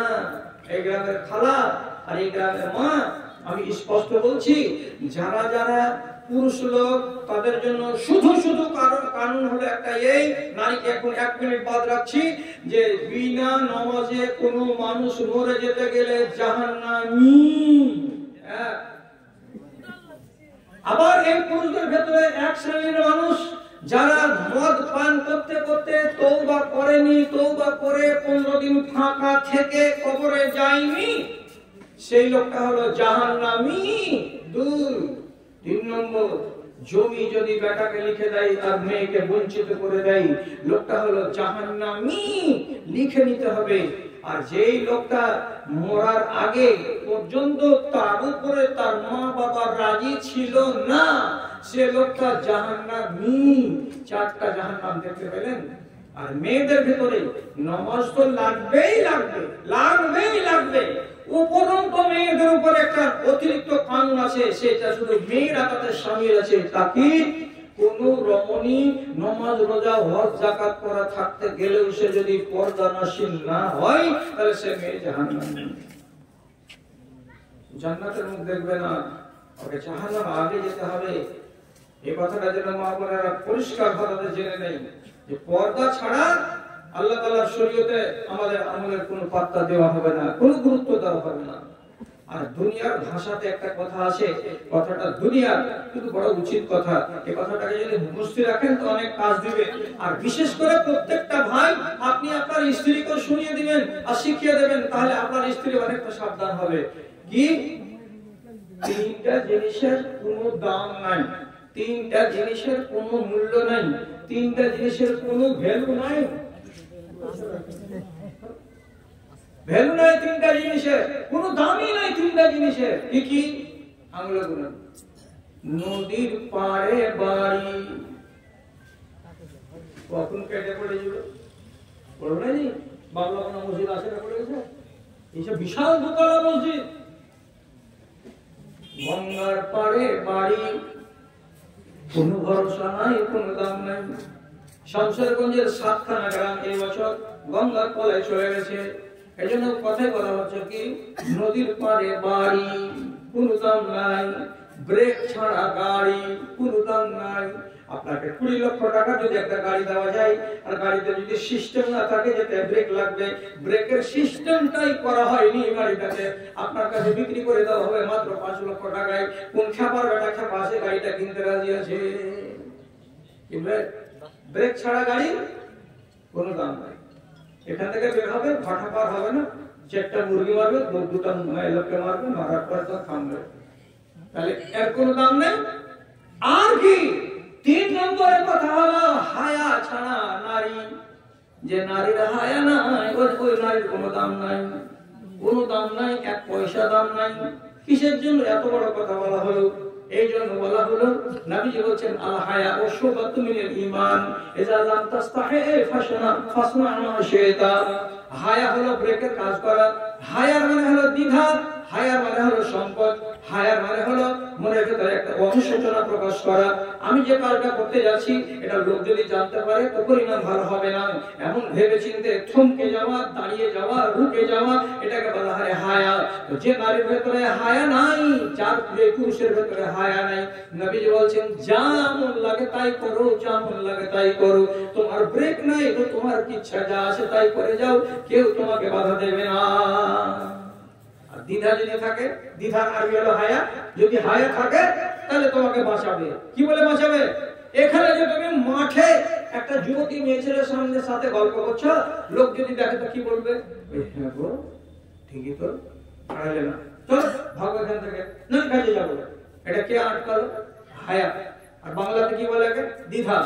যার দ্বিধা নেই যা ইচ্ছা তাই করে। এখন একটা মেয়ে ছেলে অপমান শুনলেন আপনি সারা রাত, সকালবেলা আপনার মোবাইলকে পুনঃ একবার চেক করে দেখেন তো 25টা বেটা ছেলের নাম্বার আর মোবাইলে সেভ করা আছে। হঠাৎ করে একটা টিপে যদি বলেন এই মফিজুদ্দিনটাকে তোমার, ওই যে সেকেন্ড ইয়ারে পড়ে, আমি ফার্স্ট ইয়ারে পড়বো, ও সেকেন্ড ইয়ারে পড়ে আর তুমি ফার্স্ট ইয়ারে পড়ো, ওর সাথে তোমার 7টা কিসে যে মোবাইলে কেন প্রত্যেকদিন টেনে দেখা হয়। তো আমার সাথে দেখা হয় না, আমি যে বলবি প্রত্যেকদিন এখানে যাচ্ছি আর আসছি, যার সাথে যাচ্ছে যার সাথে আসছি, তা আমার 1 পাঞ্জা যে দাড়িওয়ালা আছে তা আমার সাথে দেখা হয় না, তো কই আমার মোবাইল নাম্বার তো কেউ নাও না। প্রশ্ন হবে না এই কথাটা যে একটা আজনাবী ছেলের মোবাইল নাম্বার তোমার মোবাইলের ভেতরে কেন থাকবে? সেই একটা হয় একটা, দুইটা হয় দুইটা, 20টা 25টা নাম্বার নিয়ে। আর যত মেয়ে ছেলেকে দেখছি স্কুলে পড়া স্কুলে পড়া স্কুলে পড়া, ওই বড় মোবাইল নিয়ে এই এরকম করে খালি টানতে আছে টানতে আছে। তুমি কাস্টম অফিসে চাকরি করো, সারাক্ষণ তোমাকে এমনি করে খালি টানতে হচ্ছে। কি টানছে এগুলো করে? হ্যাঁ, আমি তো নিজে খারাপ করলাম আমার মেয়েটাকে। মোবাইল দেন, আমি বলছি 100 বার বলছি দেন, একটা মোবাইল দেন। 500 টাকা দামের নোকিয়া গেলে একটা কিনে দেন না। কে মানা করছে আপনাকে? বিপদে পড়লে বলবে বাপু আমি স্টেশন থেকে কিছু পাই না, বাড়ি আসবো কেমন করে? আপনি আগে নিয়ে আসবেন ওকে। তাছাড়া বেশি সুযোগ দিতে গেলে নেটে কি নাই হারামি কাজ? আপনারা বলুন যে একজন লোক যে নেটের ভিতরে হারামি কাজ কোনটা নাই, এটা আপনি আমাকে বলুন তো। খালি এমনি বলে খালি একটা টিপতে যা দেরি, যে কোনো হারাম দৃশ্য আপনি নেটের ভেতরে দেখতে পাবেন, ইউটিউবের ভেতরে দেখতে পাবেন। আর আমি যদি আমার মেয়েকে, আমার বেটিকে, আমার বোনকে যদি এই জিনিসটা আমি কিনে দিই, ও কি করে নিজের ইমানটাকে বাঁচিয়ে রাখতে পারবে? রাখে না ইমান বাঁচিয়ে? মারে খালারে দেখ, বেশি কথা শুনিস না, বেশি কথা শুনে মগজটা খারাপ করিস না। একটা কথা খালি মাথাতে রাখ। কি রাখ? এমন একটা পাপ আছে দুনিয়াতে যেগুলো পাপ সারা জীবন চলতে থাকবে আর মিটার উঠতে থাকবে পাপের। যতদিন বাঁচবা ততদিন পাপেরই মিটার উঠবে। বেটা ছেলে এরকম করতে পারে, মেয়ে ছেলে এরকম করতে পারে, এরকম পাপ আছে। কেমন না বুঝলে বুঝিয়ে দিচ্ছি। একটা মানুষ যদি দাড়ি ছিঁড়ে দেয়, একটা মানুষ যদি দাড়ি ছিঁড়ে দেয়, তো ওই দাড়িটা যতক্ষণ পর্যন্ত বড় না হবে ততক্ষণ পর্যন্ত দাড়ি চাঁছার পাপের মিটার ঘুরতে থাকবে। কত পাপ হচ্ছে এখন চিন্তা করো। একটা লোক মদখড়ি করছে, মদখড়িকে ব্রেন নষ্ট করছে, যতক্ষণ পর্যন্ত ব্রেন সুস্থ না হবে ততক্ষণ পর্যন্ত পাপের চাকা ঘুরতে থাকবে। আবার যদি 4 ঘন্টা 6 ঘন্টা পরে ফের জিনিসকে সেবন করে ব্রেন নষ্ট হয়ে যায়, পাপের চাকা ঘুরতে থাকবে। তেমনি একটা মহিলা, তুমি পাওয়ার কে দিয়েছে তোমাকে যে তুমি তোমার আব্বাকে না বলে তুমি বিয়ে করে নিবা, আর বিয়ে করে নিয়ে একটা ছেলের সাথে সংসার পাতবা। সংসার পাতিয়ে তুমি বলবা যে মহল্লা কোর্ট থেকে কাগজ করে নিয়েছি স্বামী স্ত্রী, আমরা বিবাহিত জীবন গত করছি। আল্লাহর কসম খেয়ে বলছি, আল্লাহর কসম খেয়ে বলছি, মালদা কোর্ট আর চাঁচল কোর্ট আর কলকাতার হাইকোর্ট আর ভারতবর্ষের সুপ্রিম কোর্ট তোমাকে যদি 10 খানা কাগজ লিখে দেয় তোমার বিবাহটা হালাল নয়, তোমার হারামের মিটার ঘুরতে আছে। তোমার ওরসে যদি 4টা বেটা পয়দা হয়, বাচ্চা পয়দা হয়, 4টায় তুমি জারজ বাচ্চা পয়দা করেছো। আর যেদিন তুমি মরে যাবা তোমার জানাজা জায়েজ নয়, কোনো মুমিন যেন তোমার জানাজা পড়তে না যায়। এবং যতদিন তুমি বেঁচে আছো ততদিন তুমি একটা ফাসেকা, তুমি একটা ব্যভিচারিণী, তুমি একটা বেশ্যা, তুমি একটা জানিয়া হয়ে বেঁচে আছো। এবং তোমার স্বামী একজন রান্ডা, সে একজন ব্যভিচারী, সে একজন গুন্ডা, সে একজন লম্পট হয়ে বেঁচে আছে। কেন যে সে পাপ করে আর তুমি তার সাথে পাপ করাও। তাহলে আপনারা বলবেন কি যে এটা এত বড় পাপ? জি হ্যাঁ। কেন তুমি হালাল করলে না? আরো বলে দিচ্ছি মশলা, বেটা সাবালক হলে বাপকে বলবে, বাপকে না বললে নানাকে বলবে আমার বিয়ে দিয়ে দাও। তেমনি যে কোনো নারীকে আল্লাহ রাব্বুল আলামিন পাওয়ার দিয়েছেন, তোমার ইচ্ছা যদি যাকে আমি বিয়ে করব উমুকের বেটাকে, স্পষ্ট ভাষায় বলতে হবে বাপকে, আব্বা আমার দক্ষিণ মাথার উমুকের বেটার সাথে আমার বিয়ে করে দাও। নাজায়েজ নয়, নাজায়েজ নয়। কিন্তু তুমি সেই পথে কেন যাচ্ছ না? মশলাটা শিখে নেওয়ার পরে অন্য কথা বলি। বাপের কাছে আছে 50 নম্বর আর মেয়ের কাছে আছে 50 নম্বর। যখন এক জায়গাতে বাপ বেটি জমা করবে তখন কত নম্বর হবে? 100 নম্বর। তখন কাজী বলবে দুয়াটিকে আয়াত থেকে পড়ার পরে খুদ ঘটা দেওয়ার পরে উমুকের ছেলের সঙ্গে এত টাকার বিনিময়ে, এত টাকা ধার্য মোহরে তুমি তাকে স্ত্রী বলে কবুল করলে? লেখা কবুল করলাম। যদি বাপ 100 নম্বরের 50 নম্বরটা যদি বেটিকে না দেয় আর বেটি বলে যে আমি বিয়ে করে নিলাম, হবে না বিয়ে। বাপ যদি কি করে গায়ের জোরে বিয়ে দিয়ে দেয় যে আমি বিয়ে দিব রাঘবপুরের অমুকের বেটার সঙ্গে, ছেলেটা চাকরি করে আর মেয়ে রাজি নাই, আল্লাহর কসম খেয়ে বলছি বাপ হয়েছে তাই বলে তুমি চ্যাট হয়ে যাওনি। ওই মেয়ের বিয়ে তুমি গায়ের জোরে দিতে পারো না, কারণ যে মেয়ে তোমাকে 50 নম্বর দেয়নি। বাপের যেমন পাওয়ার নেই বেটিকে নারাজ করে বিয়ে দেওয়ার, তেমনি বেটিরও কাছে পাওয়ার নেই বাপের নম্বরটাকে না নিয়ে বিয়ে করার। কথা মাথাতে যদি ঢুকে থাকে তো আলহামদুলিল্লাহ, না ঢুকে থাকে তার কেমন করে ঢুকাবো আমি। এই জন্য সম্মতি লাগে কার? একজনের আর একজনের। আগে বাপ আর বেটিকে সম্মত হতে হবে। হ্যাঁ অমুক জায়গায় বিয়ে লাগিয়েছি, বেটি তুমি রাজি তো? হ্যাঁ রাজি, এবার বিয়ে লাগান। কেউ একজনের সম্মতি নেই, বিয়ে হবে না। সহিহ হাদিসে বলছে আইয়ুমা ইমরাতিন নাকাহাত বিগাইরি ইজনি ওয়ালিহা ফানিকাহুহা বাতিলুন বাতিলুন বাতিলুন। যে কোন রমণী তার বাপকে না বলে যদি বিয়ে করে নেয় তাহলে পরে সেই বিবাহটা বাতিল হবে, বাতিল হবে, বাতিল হবে। শব্দটা 3 বার করে নবীজি বলছেন নিকাহুহা বাতিলুন বাতিলুন বাতিলুন। আর বিবাহটা বাতিল বাতিল বাতিল, এটা বিবাহ নয়। যেখানে বিবাহ হয়নি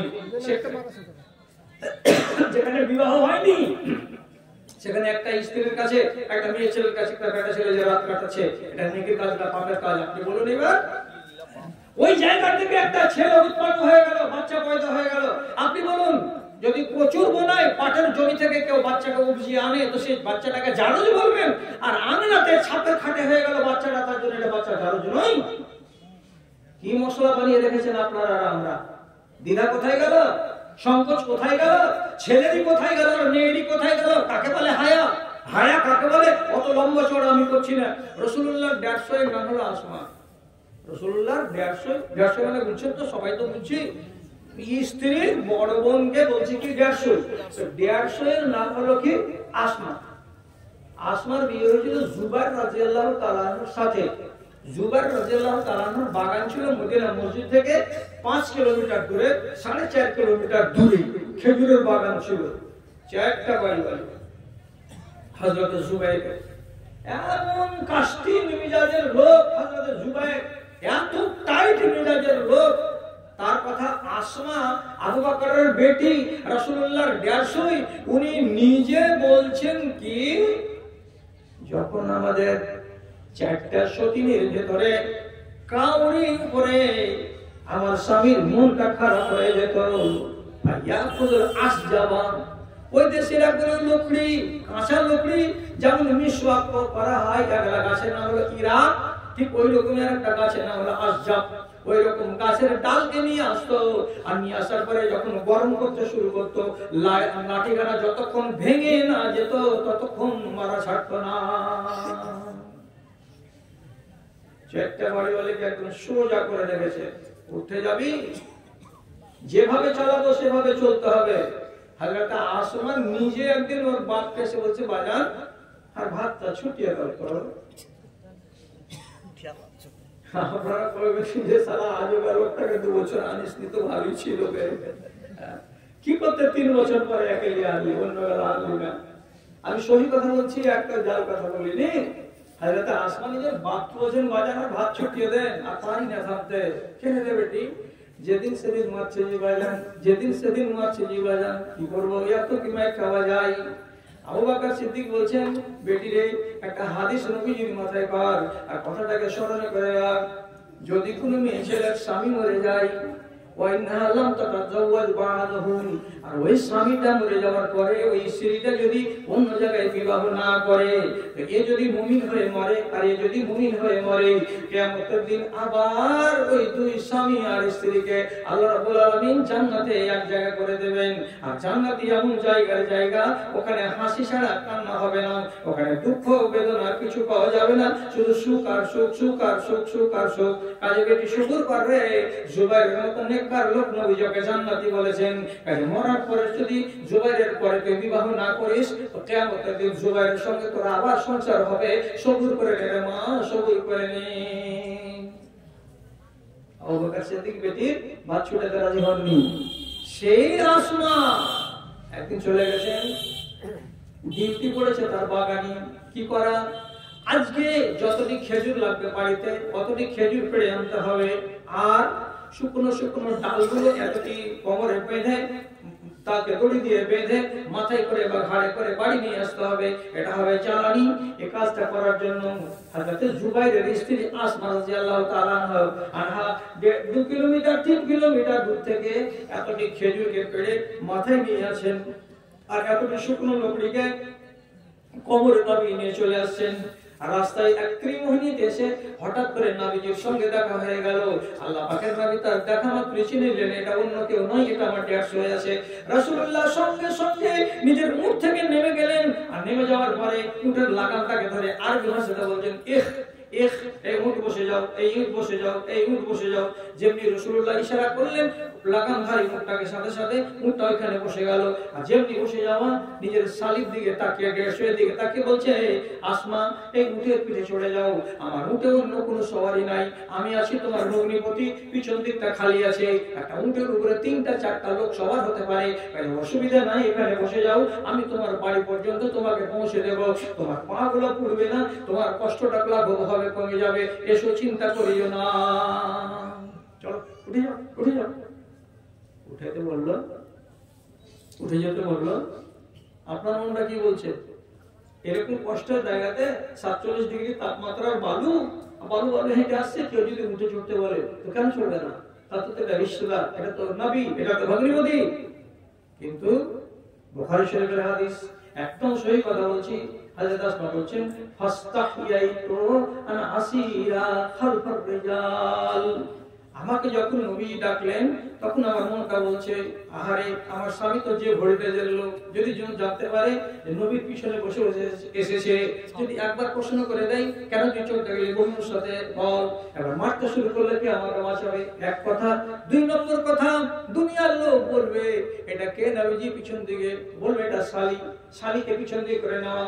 আল্লাহ রাসূলের কাছে যদি দেখতে পাওয়া যায় তো দুনিয়ার মানুষেরা বলবে শালীকে পিছন দিয়ে করে নেওয়া চলা জায়েজ আছে, এটাই ভেবে নিতে পারে। মানুষেরা চেনি করবে, একটা কুটকাট করবে, হুটহাট করবে, চারিদিকে এই করে কথা বলা করবে। কতগুলো কথা দরকার নাই। আমাকে দ্বিধা হয়ে গেল, আমার মনে সংকোচ হয়ে গেল, আমার মনটা বলছে না এর উপরে চড়া ঠিক হবে না। আমি তখন রাসূলকে বললাম, আল্লাহ পাকের রাসূল বাড়ির কাছে আছে, 1 কিলোমিটার রাস্তা বাকি আছে, আমি একাই চলে যাবো হেঁটে হেঁটে, আপনি উটটাকে খাড়া করেন, আপনি চলে যান, আপনার উটের পিছন দিকে আমি উঠবো না। উঠলেন না, রাসূলুল্লাহ খাড়া করে নিলেন, আবার একাই চলছিলেন, একাই চলতে শুরু করে দিলেন। চললেন না ভগ্নিপতির পিছন দিকে। কেন বলছে ফাস্তাহিয়াইতু, আমাকে দ্বিধা লাগলো, আমার মনে সংকোচ তৈরি হলো যে না এটা কাজ ভালো নয়।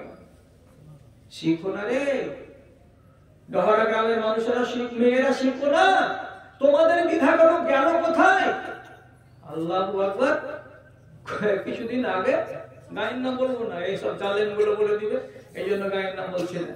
একটা অ্যাক্সিডেন্ট হলো, পিছন দিকে মেয়ে ছিল, আগে দিকে ছেলে একটা ড্রাইভিং করছিল, অ্যাক্সিডেন্ট হয়ে গেল। আলাল পার করে যে লম্বা ব্রিজ দেখেছেন না, আলাল পার করার পরে ব্রিজটা পার হওয়ার পরে টার্নিংটাতে অ্যাক্সিডেন্টটা হলো। তো পিছন দিকে যদি নিজের স্ত্রী থাকে তাহলে আগেকার ড্রাইভারটা স্বামীটা একটু লিমিটে গাড়ি চালায়, আর যদি পিছন দিকে স্ত্রীকে বাদ দিয়ে অন্য কোনো দুনিয়ার বেটি ছেলে খালি ভাগ্যে জুটে যায় তাহলে সেদিন মনে মনে বলে যে আমি আজ পাইলট, আমি মোটরসাইকেল চালাই না, আমি আজ রকেট চালাচ্ছি। আর দেখে দুনিয়ার লোককে যাওয়া ছিল সারা টার্নিং এ গাড়িটার পাওয়ার কমাইতে হবে, সেগুলো দেখে দিয়েছে 60-65-তে। গাড়ি উল্টিল পাল্টিল, আল্লাহ হেফাজত করে, ছাল চোখা উঠে গেল। শেষের বেলায় এখন জিজ্ঞেস করে বলছে হসপিটালে তো দুজনকে নিয়ে যাওয়া যাবে। তো লোকেরা জিজ্ঞেস করছে বাড়ি কোথায়? ঝুঠা কথা বলছে, এই গ্রামের নাম এই জন্য এটা নয়, আলাদা একটা গ্রামের নাম বলছে, ওই অমুক জায়গায় বাড়ি। তো এটা কোনখান থেকে নিয়ে এলাকে? তোমার শ্বশুর বাড়ি কোথায়? আমার শ্বশুর বাড়ি শামসের দিকে। দেখে মনে হচ্ছে লোকেরা বলছে যে তোর বাড়ি আছে, এটা এই বাড়ি নয়, এটা হলো মানে ঘাটওয়ালি। রাস্তাতে পেয়েছে, কলেজ থেকে আসছিল, কোন জায়গা থেকে এসছিল, সুযোগ পেয়েছে, উঠে গেছে, গাড়ি চালাতে উঠিয়ে দিয়েছে। শেষে দুজনকে ভর্তি করা হয়েছিল গাজীর হসপিটালে। এর পরিচয় আলাদা, ওর পরিচয় আলাদা। 15 থেকে 20 মিনিট পরে যে খবর দিবে বাপের বাড়িতে, একজন আরেকজনকে ফোন নম্বর দেয় না। শেষে থাপ্পড় দেখিয়ে ছেলেটার কাছ থেকে ফোন নম্বর আদায় করা হলো। আদায় করার পরে বলা হলো যে তোমার ছেলে অ্যাক্সিডেন্ট করেছে, তোমার বৌমা তো অ্যাক্সিডেন্ট করেছে। ফোন থেকে দিতে হলো যে বৌমা মানে কি ওর পিছন দিকে ছিল, বৌমা অ্যাক্সিডেন্ট করেছে, দুজনেই অ্যাক্সিডেন্ট করেছে। হ্যাঁ কোন কথা বলছো? বৌমাকে দাও তো ফোনটা, তোমার শ্বশুরের সাথে কথা বলছো। শ্বশুরের সাথে কথা বলো, শ্বশুরের সাথে কথা বলবে, লাজে পড়ছে কতদিন। যারা ফোন শুনেছে যে ছেলে অ্যাক্সিডেন্ট করেছে সে, আর যে ছেলে ফোন দিয়েছে সে, আর যাকে বলা হচ্ছে বৌমা সে। লজ্জা লুকাবার জায়গা নেই, এরা দুজন কেউ নয়। মাঠে আর ঘাটের পরিচয় পরিচিতি, উঠে গেল গাড়িতে, অ্যাক্সিডেন্ট করে এই বেইজ্জতি। হায়া লাগলো? আচ্ছা এইখানে আপনি হায়া কেন দেখতে যাবেন? আপনাকে সঠিক জায়গাতে হায়া দেখতে বলছি। তা কি থুবড়া খাওয়া যায়? থুবড়া খাওয়ানো যায়, এটা একটা শরীয়ত নয়, তারা হয় এটা শরীয়তের সাথে কোনো সম্পর্ক নেই। এরপরে বিয়ে গেছে, দুটো আনহাসা দিয়ে এলাম, হ্যাঁ তোমার বিয়ের ব্যাটার বিয়েতে আমরা সাথে সাথে আছি, এই দিলাম, আমরা জামাতে দিয়ে আসো। কিন্তু এইখানে এবার দেখেন থুবড়ার নামে কি হয়েছে, দুটো আনহাসা, তারপরে আরেক একটা মিষ্টি টিষ্টি, দিনের বেলায় নয় রাতের বেলায়, দুটো বেটি ছেলে, একটা নাবালক বাচ্চা। এখান থেকে ওইটা লাগালো, মা বলছে আমি যাবো না। কি না তুই বয়স কম, বড় মানুষ, তুই করতে যাবি না, সারা চাঁড়া পেলে গাছে দিয়ে চলে আসছে। তুই চাঁড়া, তোর 18 বছর বয়সে আছে, তুই যুবতী নারী, আর তুই যাবি, তোর বিপদ নেই, আর তোর মায়েরই বড় বিপদ হয়ে গেল। আচ্ছা গেল, যাওয়ার পরে চাচি গে কি মগুল কর, বারান্দে বসে আছে, কি করছে? থুবড়া খাওয়াবো, থুবড়া খাওয়াবো। কথাটা কথা হারামি কথা, আপনি চিন্তা করবেন, রাগঝা করিয়েন না। থুবড়া খাওয়াবো, সামনে বসালো, একটা আজরাবি মহিলা মুখের লোকমা তুলে আমার মুখে দিছে, তারপরে একটা দুটা গীত টিপ গাইছে। আমি শোনাতে চাইছি ওই নারীকে, দেখ রাসূলুল্লাহ যখন কারোর উপরে মন খারাপ হতো তখন উনি রাগ করে বলতেন তার বাতি এলাকা, আর কখনো কখনো এমনি ঠাট্টা করে বলতেন তার বাতি এলাকা। তোর হাত যেন মাটিতে মিশে যায়, তোর হাত যেন টুন্ডা হয়ে যায়, তোর হাতে যেন কুড়ি হয়ে যায়, পোকা হয়ে যায়। আমি বলছি তুই কোন সাহসে একটা আজনবী বেটা ছেলের মুখের উপরে লোকমা তুলে দিতে গেলি? এটা তোর কোন বাপ হলো? এটা তোর কোন বাপের বেটা হলো? একটা হারাম কাজ করতে যাচ্ছিস আর পর পুরুষকে পিছু দিয়ে যাচ্ছিস, তোকে একটু লজ্জা লাগে না, হায়া লাগে না, শরম লাগে না? তার সঙ্গে উঠে ছুটছেন না, তুমি লোকমা গিলাচ্ছ।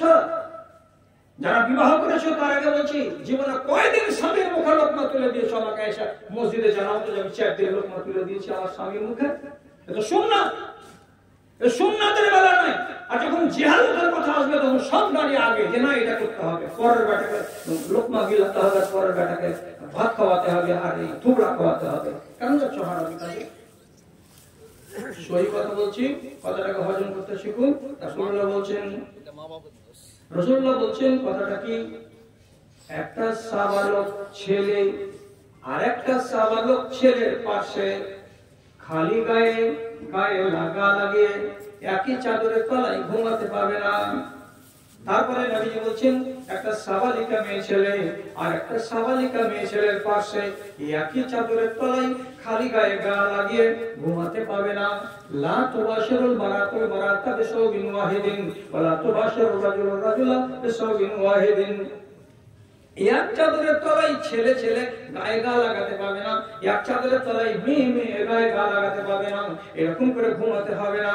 তারপরে আর অন্য জায়গায় নবীজি বলছেন তোমার বাচ্চা আছে 4টা, তোমারই মৌরুসুদার ছেলে মেয়ে, একটার বয়স হলো 5 বছর, একটার বয়স হলো 7 বছর, আরেকটার বয়স হলো 8 বছর, আরেকটার বয়স হলো 10 বছর। 10 বছর বয়স যেটার হয়ে যাবে, বেটা হোক কিংবা বেটি হোক, এতদিন তারা ছাপের ফাটে এড়া বেড়া হয়ে ঘুমিয়ে যেত, অসুবিধা ছিল না, তারা ভাই বোন ছিল। এবার নবীজি বলছেন এদের ভিতরে কোনো একজনের বয়স যদি 10 পৌঁছে যায়, সে ছেলে হোক কিংবা মেয়ে হোক, ওই বাচ্চাটাকে ওখান থেকে সরাও, ওর বিছানা আলাদা করে দাও, মেয়ে হতে গেল আলাদা করো, ছেলে হতে গেল আলাদা করো। ভাই বোনদের সঙ্গে একই চকিতে এক জায়গায় হারগিজ রাখিও না। কখন রাখিও না? যখন 10 বছর বয়স হয়ে যাবে তখন রাখিও না। কেন? সত্যি তো ভাই বোন, কেন? কে বুঝাবে কথাগুলো আপনাদেরকে? এই জন্য রাখতে হবে না। নবীজি বলছেন চামড়ায় যদি চামড়া লেগে যায় তো মানুষের ভেতরে উত্তেজনা তৈরি হতে পারে, মানুষের গায়ে যদি গা লেগে যায় তাহলে মানুষের মনের ভেতরে একরকম সুরসুরি তৈরি হতে পারে, আর সুরসুরি যদি তৈরি হয় তো অঘটনের সূত্রপাত হতে পারে, আর অঘটন যদি হয়ে যায় তো গুনাহ কাবিরা হয়ে যাবে, তোমার দুনিয়া বরবাদ হবে, তোমার আখিরাত বরবাদ হবে। পথ বন্ধ করা আছে, অথচ আমাদের দেশ থেকে রাতের বেলায় গীত গাওয়া বন্ধ হয়নি। আমি জোর করে এটা মানা করবো না, জোর করে মানা করবো না। গীত যদি গায় বাড়িতে কেউ, যারা নাবালক তারা গাইতে পারে, কিন্তু যারা বড় তারা গাইবে না। আজ ওই গাইবে যদি তো হলুদ মাখাতে গিয়ে খবরদার, কোন বাচ্চা কোন ছেলে গায়ে হলুদ লাগবার জন্য তোমাকে আল্লাহ তাআলা পাওয়ার দেয়নি। কেন? তুমি হচ্ছে কি গায়ের মাহরাম। গায়ের মাহরাম কারা হাত দিতে পাবে? যারা মাহরাম তারা পাবে। মাহরাম কাকে বলা হয়? যার সঙ্গে ওর বিয়ে না যায়। এই ছেলেটার বিয়ে লেগেছে, এই ছেলেটার গায়ে হাত লাগাবে, হলুদ লাগাবে, তো যদি লাগাতে চাই, অনেক আলেম তো বলছে যে বেটা ছেলের গায়ে হলুদ লাগানো যাবে না, কিন্তু হাদিসে যে হাজার আসকালানী রাহমাতুল্লাহ আলাইহি রাসূলুল্লাহর একটা হাদিস বলে বলেছেন বিয়ের উপলক্ষে বেটা ছেলের গায়েও হলুদ লাগানো যাবে। লাগাবে কারা? যারা তার মাহরাম। তার মাহরাম কারা? ওই ছেলেটা যাদেরকে জীবনে বিয়ে করতে পারবে না, ওই নারীরাকে বলা হয় মাহরাম। কাকে বিয়ে করতে পারবে না?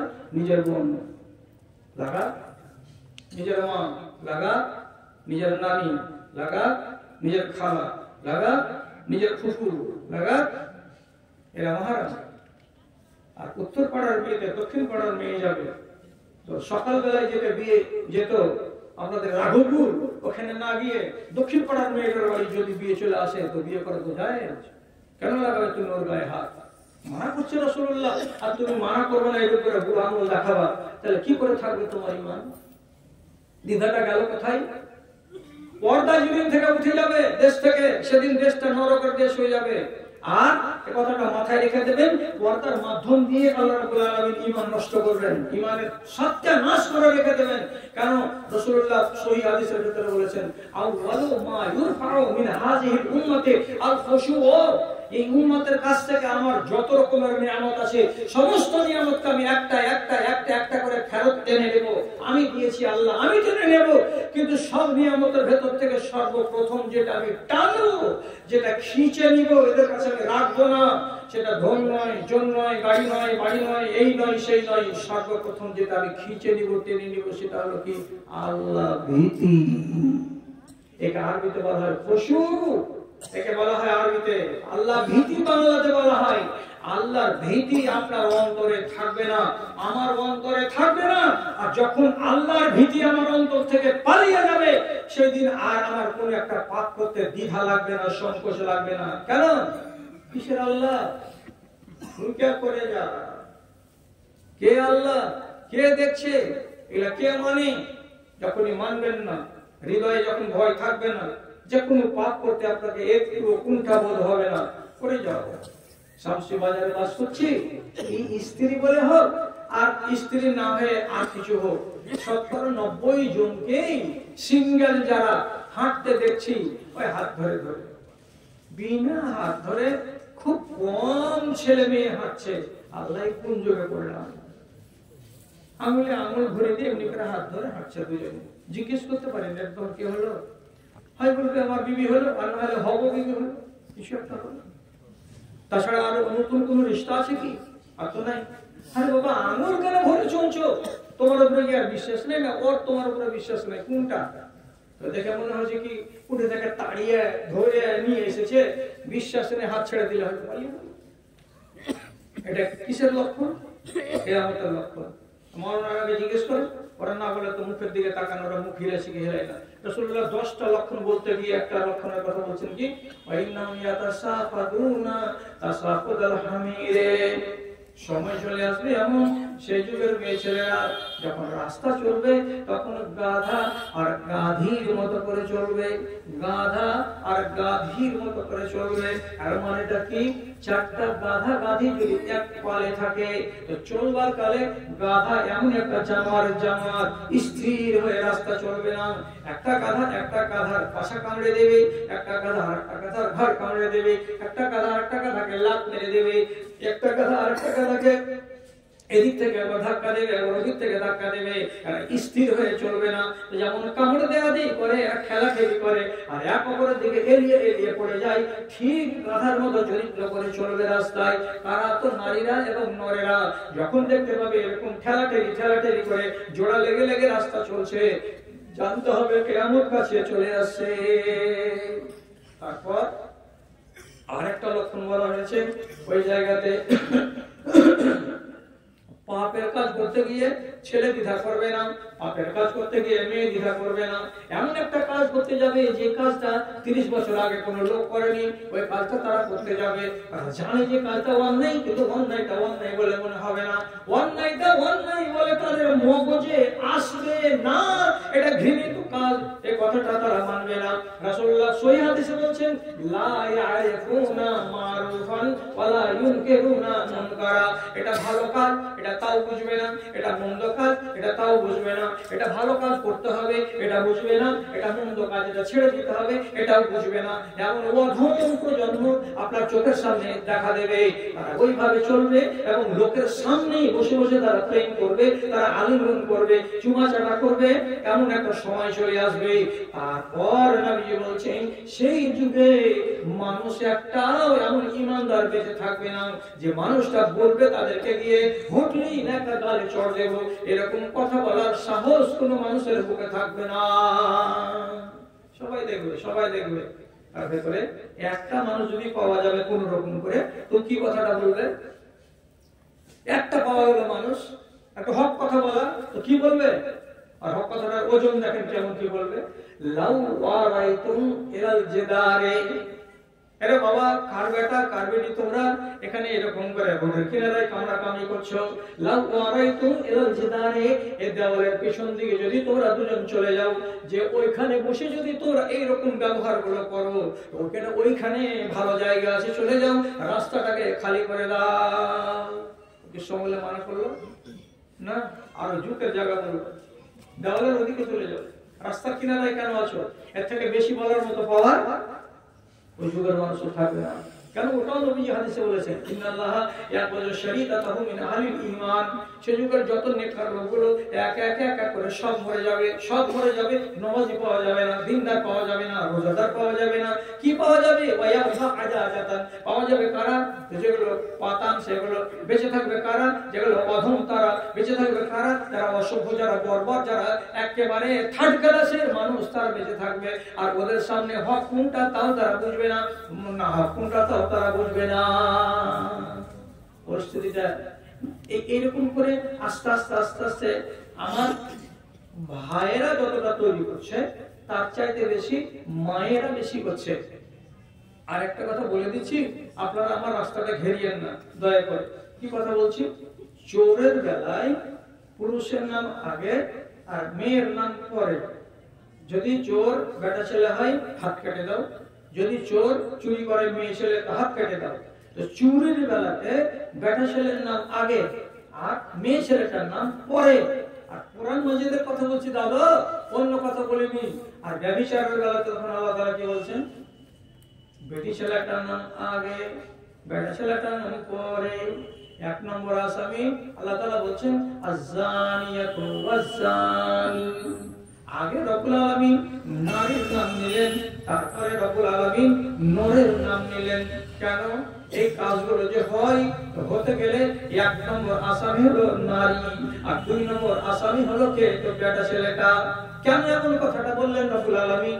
এই জন্য বললেন, পৃথিবীতে যত নারীকে নিয়ে এই দুর্ঘটনাগুলো ঘটছে, নারী যদি সুযোগ না দেয়, তো কোন ছেলে তার সঙ্গে ব্যভিচার করতে পারবে না। একাই সম্ভব নয়, সম্ভব নয়, সম্ভব নয়। একটা নারীর ইজ্জতকে একার পক্ষে লুটে নেওয়া সম্ভব নয়। যদি তিনজন মিলে যদি কাজটা করে, সহযোগিতা করে, এটাকে ব্যভিচার বলে না, এটাকে ধর্ষণ বলে। ব্যাপারটা বুঝুন তো, তফাৎটা বুঝেন? একলাই একটা বেটা ছেলে একটা নারীর ইজ্জত লুটতে পারবে? পারবে না। ও যদি সম্মতি না দেয়, তো তার ইজ্জত লুটা যাবে না। তাহলে পরে এখানে সুযোগটা কে দিল? আগে নারী দিল। তাহলে দুনিয়াটাকে বরবাদ করার পেছনে আর এইগুলো সাধারণ হয়ে যাওয়ার পেছনে প্রথম ভূমিকা কার? একটা নারী। এই জন্য নারী জাতিকে আল্লাহ রাব্বুল আলামিন এবং তার নবী যতবার করে পর্দা পর্দা পর্দার কথা বলেছেন, ততবার করে পুরুষকে পর্দা পর্দা করার কথা বলেননি। কথাটার দিকে খেয়াল করবেন। পর্দা যখন উঠে গেল, তখন বাকি দরজা খুলে গেল অন্যান্য পাপের। এটা হলো বড় পাপ। বড় পাপ যদি বিসমিল্লাহ খুলে দেন খাতা, তাহলে ছোট ছোট পাপগুলো আর দেরি হবে না। আল্লাহর কসম খেয়ে বলছি, একটা মেয়ে ছেলের নাম উম্মে সালমা। 10 মিনিট আর বসে, 10 মিনিট আর বসে। উম্মে সালমা ওর স্বামী ওকে মক্কাতে রেখে দিয়ে মদিনায় হিজরত করে চলে গেল। তখন বলছে, আমি আমার স্বামীর কাছে চলে যাব, আমি আমার স্বামীর কাছে চলে যাব। আর বাচ্চারা তখন করলো কি? আর বংশের লোকেরা করলো কি? একে আটকে দিল। তারপরে আর একটা জুলুম করলো কি? ওর কোলে ছিল একটা 1.5 বছরের বাচ্চা, বাচ্চাটাকে কেড়ে নিয়ে আর এক বংশের ভিতরে পাঠিয়ে দিল। তুই খবরদার যেতে পারবি না, তোর কোলে বাচ্চা আছে, বাচ্চাকে আটকে নিয়েছি, আর তোর স্বামী মদিনায় চলে গেছে, তুই মদিনায় যে যাবি, যেতে যেন না পারিস, তোর সমস্ত রাস্তা বন্ধ করে দিলাম। এখনো কি করে? মক্কার পাশে একটা জায়গা আছে, জায়গাটার নাম হলো আবতা। আবতা নামক ত্রিমোহনীদের যে রাস্তাটা যাবে মদিনা, ওই জায়গাতে এসে সারাদিন কাঁদে, সারাদিন কাঁদে বলে, আমার স্বামী উম্মে সুলাইম আবু সালমা চলে গেছো, তোমার পিছনে পিছনে আমি যেতাম, তুমি আমাকে নিয়ে যাওনি কেন? সারাদিন কাঁদে কাঁদে কাঁদে কাঁদে মুখটা খুলে যাই, সন্ধ্যাবেলায় বাড়ি যাই। যাওয়ার পরে লোকেদের কাছে গিয়ে বলে, আমার বাচ্চাটাকে দাও। বাচ্চাটাকে দিবে কেমন শর্তে? দুধ খাইয়ে দাও, আর দেওয়ার পরে বাচ্চাকে রেখে না চলে যাও। তোমার কোলে বাচ্চা দেবো না। বাচ্চা যদি তোমাকে দিই, তো বাচ্চাকে নিয়ে তুমি পালিয়ে যাবে। আর বাচ্চাকে যদি আলাদা করে রাখি, তাহলে তোমার হিম্মত হবে না এখান থেকে চলে যাওয়া। দুজনকে আলাদা কাঁদে কাঁদে কাঁদে কাঁদে। কিছুদিন পর রাস্তার কিনারাতে দাঁড়িয়ে দাঁড়িয়ে কাঁদছে। এমন সময় একটা লোক এলো, বানি আসার গোত্রের লোক, আসার পরে বলছে, এই গ্রামের লোকেরা তোমরা এত পাষাণ কেন বল? হ্যাঁ, এই মেয়েটার স্বামী চলে গেছে মদিনা, আর এই মেয়েটা এখানে একাই পড়ে আছে, আর ওর একটা বাচ্চা আছে, বাচ্চাটাকে ওর কাছ থেকে তোমরা বেড়ে রেখেছো, এটা কি তোমাদের ভালো ব্যবহার হবে? আর স্বামী থেকে তাকে ছাড়িয়ে দূরে রেখেছো, ও চাইছে স্বামীর কাছে চলে যেতে, তো তোমরা তাকে আটকাও কেন? হ্যাঁ, এটা কি তোমাদের মানবিকতা? লোকের আমার কান্না দেখে আগে থেকে দিকটা একটু নরম ছিল, আর এই উসমান ইবনে আবি তালহা যখন বললো তখন আরো নরম হলো। তখন এরা বলছে, যাও, যখন এত কাঁদছিস তো যাবি, তো যা, যা চলে যা, বাচ্চাটা তো নেই, বাচ্চাটা এনে দেবে। এবার চলতে লাগলো। ওই আবদানগর ত্রিমোহনীতে এসে এবার এই লোক জিজ্ঞেস করে বলছে, তুমি কোথায় যাবা? বলছে, আমি মদিনা যাবো, আমার স্বামী আছে এখানে। তো তোমার সাথে আর কে আছে? বলছে, আমার সাথে আমার আল্লাহ আছে আর আমার বাচ্চাটা আছে। জোরে বাবা, তুমি একটা মেয়ে ছেলে আর আমি একটা বেটা ছেলে, এভাবে তোমাকে 6 দিনের রাস্তা নিয়ে যাব, তো তোমার সাথে আল্লাহ আছে আর বাচ্চাটা আছে। তো তিনি নিজেও বলছেন, আমার সাথেও তো আল্লাহ আছে, আমার সাথে বাচ্চা নেই, তা আল্লাহ দুজনের সাথেই আছে। এই লোকটা মুসলমান আর এই লোকটা মুসলমান, ওকে আটকাবার ক্ষমতা কাউরি নেই, ও আলাদা বংশের লোক, মেয়েটাকে আটকে রেখেছিল, অনুমতি দিয়ে দিয়েছে। এবার তখন লোকটা সহি সালামতে কথাটা বলছে, বাবা তোমার যদি কোনো আপত্তি না থাকে তাহলে আমার সাথে সাথে তুমি চলতে পারো, যেতে পারো, আমি তোমাকে মদিনা পর্যন্ত পৌঁছে দেবো। হ্যাঁ যাবো। চলতে লাগলো। যখন 10 কিলোমিটার 20 কিলোমিটার চলার পরে বিশ্রামের টাইম হয়, তখন উসমান বিন তালহা নিজের উটটাকে থামিয়ে উট থেকে নেমে কিশোরীর সঙ্গে বেঁধে দেয়, আর দেওয়ার পরে এক মহিলার কাছে এসে বলে, ও দিদি, এখানে আমরা বিশ্রাম করবো, উট থেকে নামতে হবে, নেমে যাও। তো খেয়াল করেন এদিকে, আর আড়ালে আমি দেখতে পাইনি যে মাখালা আছে কি নেই, যদি থেকে থাকো তো একটু একটু আমার দিকে তাকাও। মুখটাকে বসিয়ে দিয়ে উসমান বিন তালহা বলছে, এখান থেকে নামো, নেমে আরাম করো, একটু বিশ্রাম নিয়ে কিছু খেয়ে দিয়ে আবার রওনা হবো। তখন এই মহিলা উসমান বিন তালহাকে বলছে, আমি মুখ থেকে যখন নামবো, তো নামার কালে আমার হাঁটু খুলে যেতে পারে, আমার পিউলিনি পায়ের দেখা যেতে পারে, আমি একটা নারী, আর ওই অংশগুলো তোমার দেখা যায় যে নয়, তার জন্য আমি তোমাকে আরজি জানিয়ে বলছি, একটু আল্লাহর ওয়াস্তে দূরে সরে যাও। বন্ধুরা হাত দূরে হেঁটে যায়, উল্টো দিকে দাঁড়িয়ে থাকে। এই মহিলা মুখ থেকে বাচ্চা কোলে করে নেমে যায়, কাপড় ঘড়িগুলোকে সব ঠিকঠাক করে নেই, নেওয়ার পরে তখন ওকে ইঙ্গিত করে, তখন লোকটা এসে মুখটাকে বাঁধে, দানা পানি যা খাওয়ার খায়, বিশ্রাম করে, করার পরে আবার উঠার কালে আবার দূরে যাও, উঠে চড়বো, উঠে চড়লো, তারপরে ইশারা করে ডাকে, হ্যাঁ চলে এসে মুখটাকে খাড়ো করেন, মুখ খাড়া করলো, আবার হাঁটতে লাগলো। 6 দিন রাস্তা, কয়বার করলো এই কাজ? নাই নাই করে 6 দুগুণা 12 বার। এইবার এখান থেকে নামো, আর নামার আগে আমি দূরে সরে যাচ্ছি। এই মহিলা বলছে, আমার কাছে থাকো না, তানা হামিননি, আমার কাছ থেকে তুমি দূরে সরে যাও, যে আমার শরীরের কোন এক টুকরো, এক অংশ যেন তুমি দেখতে না পাও, এটা তোমার জন্য জায়েজ নয়, এটা আমার জন্য জায়েজ নয়। আল্লাহু আকবার। 6 দিনের রাস্তা অতিক্রম করে মদিনা গেল। ওর পাশে গিয়ে একটা মহল্লার কাছে মুখকে খাড়া করে দেওয়ার পরে বলছে, আর নামিও না, আর নামিও না, তোমার উট এবং আমার উট এবার 2 দিকে রাস্তা নিবে, আমি এদিকে চলে গেলাম, তুমি এদিকে চলে যাও।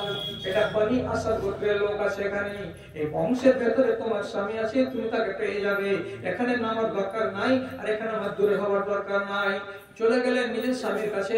যাওয়ার পরে এই মহিলা বলছেন, পৃথিবীতে আমার এতদিন বয়স হলো, আমি আমার জীবনে এত সুন্দর মানুষ, এত মিষ্টি চরিত্রের মানুষ, এত চোখ অবনত রাখা মানুষ, এত শরীফ, এত ভদ্র মানুষ আর আমি আর একটা দেখিনি। যা দেখেছি তো এই উসমান বিন আবি তালহাকে দেখেছি, 6 দিন তার সাথে সফর করেছি, আমি তার চেহারা দেখিনি, সে আমার চেহারা দেখেনি। আল্লাহ, কার কথা এগুলো? এখানে এই যুগের লোকেরা মেয়ে ছেলেরা কি মানতে রাজি আছে? মানতে রাজি নাই। যদি বলে যে মানতে রাজি আছি, আর আপনারা যদি আমাকে 5টা মিনিট টাইম দেন, অবশ্য 1.5 ঘন্টা হয়ে গেছে, কিন্তু আপনাদের দেওয়ার টাইমটা পুরো হয়ে গেছে, তো 5টা মিনিট যদি টাইম দেন, আর একটা কথা বলবো, সেটা হলো কি, নবীজির বেটি হচ্ছে ফাতেমা, আর নবীজির বেটির নানি আবু বকর সিদ্দিকের বাড়িওয়ালি, এটা হলো সাতার নানি, তার নাম হলো আসমা রাদিয়াল্লাহু তাআলা। আসমা এমন মেয়ের মেয়ে, মক্কা থেকে একবার হিজরত করেছিলেন হাবাসা, প্রথম হিজরত এটা। ওখান থেকে আবার বাড়ি ফিরে আসার পর দ্বিতীয় হিজরত করেছিলেন মদিনা। তো হিজরত করে হাবাসা যখন যায় 82 জন সাহাবী, তখন বড় কষ্ট হয়েছিল জায়গাতে, পরের দেশ, ওখানকার রাজা ছিল খ্রিস্টান। তো যাই হোক, এখানে মদিনাতে এসে একদিন নানি এসেছে নাতনির বাড়ি, আর নাতনিকে সামনে বসিয়ে, হযরত ফাতেমাকে সামনে বসিয়ে বলছে, বাবু তোমাকে একটা কথা শোনাবো আজকে, দুঃখের কথা, তুমি আমার কাছে এসে বসো। যে হ্যাঁ নানি বলো, কিসের কথা শোনাবে নানি? বলছে মক্কা থেকে যে হাবাসা গেলাম, ওই যে বালু বালু বালু বালু, আর বিদেশের মাটিতে আমরা যে 82 জন লোক, তার ভিতরে আমরা 10-12 জন মেয়ে আর বাকি পুরুষ লোক, কি কষ্টটা হয়েছিল, তো তোমাকে দু একটা কথা শোনাই। এক ধরনের গল্প আর এক ধরনের ইতিহাস, এগুলো শোনাচ্ছে। তো শোনাতে বসে 2-3 মিনিট হয়েছিল, হয়নি, হযরত ফাতেমা রাদিয়াল্লাহু তাআলা নানির দিকে কান করেন না, এদিকে তারপরে এদিকে দেখিয়া, খালি দেখিয়া। নানি বুঝে নিয়েছে যে আমার কথা আমার নাতনি শুনছেন না।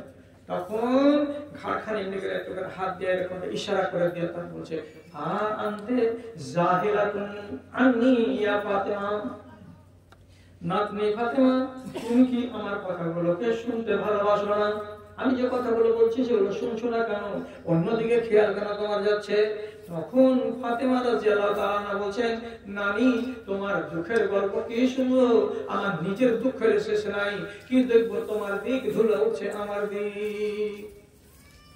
তোমাকে দুঃখী হলো, তোমাকে দুঃখী হলো যে আমার কথা শুনবে না। তখন হযরত ফাতেমা বলছেন, আমার আব্বা যেদিন ইন্তেকাল করেন, সেদিন আমার আব্বার একটা কথা শুনে আমি হেসেছি, আর একটা কথা শুনে আমি কেঁদেছি। সেদিন আমার আব্বা আমাকে বলেছিলেন একটা কথা, ওরে আমার বেটি ফাতেমা, আমি পরিবারের কতটি লোক ছেড়ে গেলাম, 7, 8টা 9টা বিবি রেখে গেলাম, এবং তোমাকে রেখে গেলাম, আর 2টা নাতিকে রেখে গেলাম, আর জামাই বাবুকে রেখে দিয়ে গেলাম। এগুলো হলো সবটি আমার পরিবার। আমার মরার পরে সর্বপ্রথম যে ব্যক্তি কবরে আমার সঙ্গে দেখা করবে আমার পরিবারের মধ্যে থেকে, সেটা হলে তুমি। তুমি প্রথম আমার সঙ্গে কবরে দেখা করবে। তাহলে প্রথম মরবে কে? ফাতেমা। কতদিন হলো? 6 মাস। আর আমার বাপ কি বলেছিলেন? খুব তাড়াতাড়ি দেখা করবে। তো 6 মাস তো হয়ে গেল আমার বাপের মরা, আর আমার বেঁচে থাকা, তাহলে তো আমার মরার টাইম হয়ে গেছে। চিন্তাটা দেখেন, আমার মরার টাইম হয়ে গেছে। তা আমি মরার মানে নিজের ভাবনা ভাবছি। কিসের ভাবনা ভাবছো তুমি? তখন বলছে কথাটি কি, মুসনাদে আহমদের হাদিস, কি বলছেন? নানি, আমি যদি মরে যাব, সেদিন আমাকে গোসল দেওয়ানো হবে, তারপরে আমাকে কাফন পরানো হবে, আর কাফন পরানোর পরে আমাকে একটা প্লেন তাবুতের উপরে শুইয়ে দেওয়া হবে। শুইয়ে দেওয়ার পরে তোমরা তো সবাই জানো যে কাফনের গায়ে গিরা লাগিয়ে দেওয়া হয়। আমার পেটের সামনে একটা গিরা থাকবে, আমার মাথার সামনে একটা গিরা থাকবে, আমার পায়ের দিকে একটা গিরা থাকবে। গিরা দিয়ে যদি কাফনটাকে মুড়ে দেওয়া যায়, তাহলে আমি কেন, তুমি কেন, সারা দুনিয়ার লোক বলতে পারবে একটা মাইয়াকে দেখতে গেলে এটা মোটা ছিল না পাতলা ছিল, এটা লম্বা ছিল না বেটে ছিল, সব কিছু ধরা যাবে, বলা যাবে।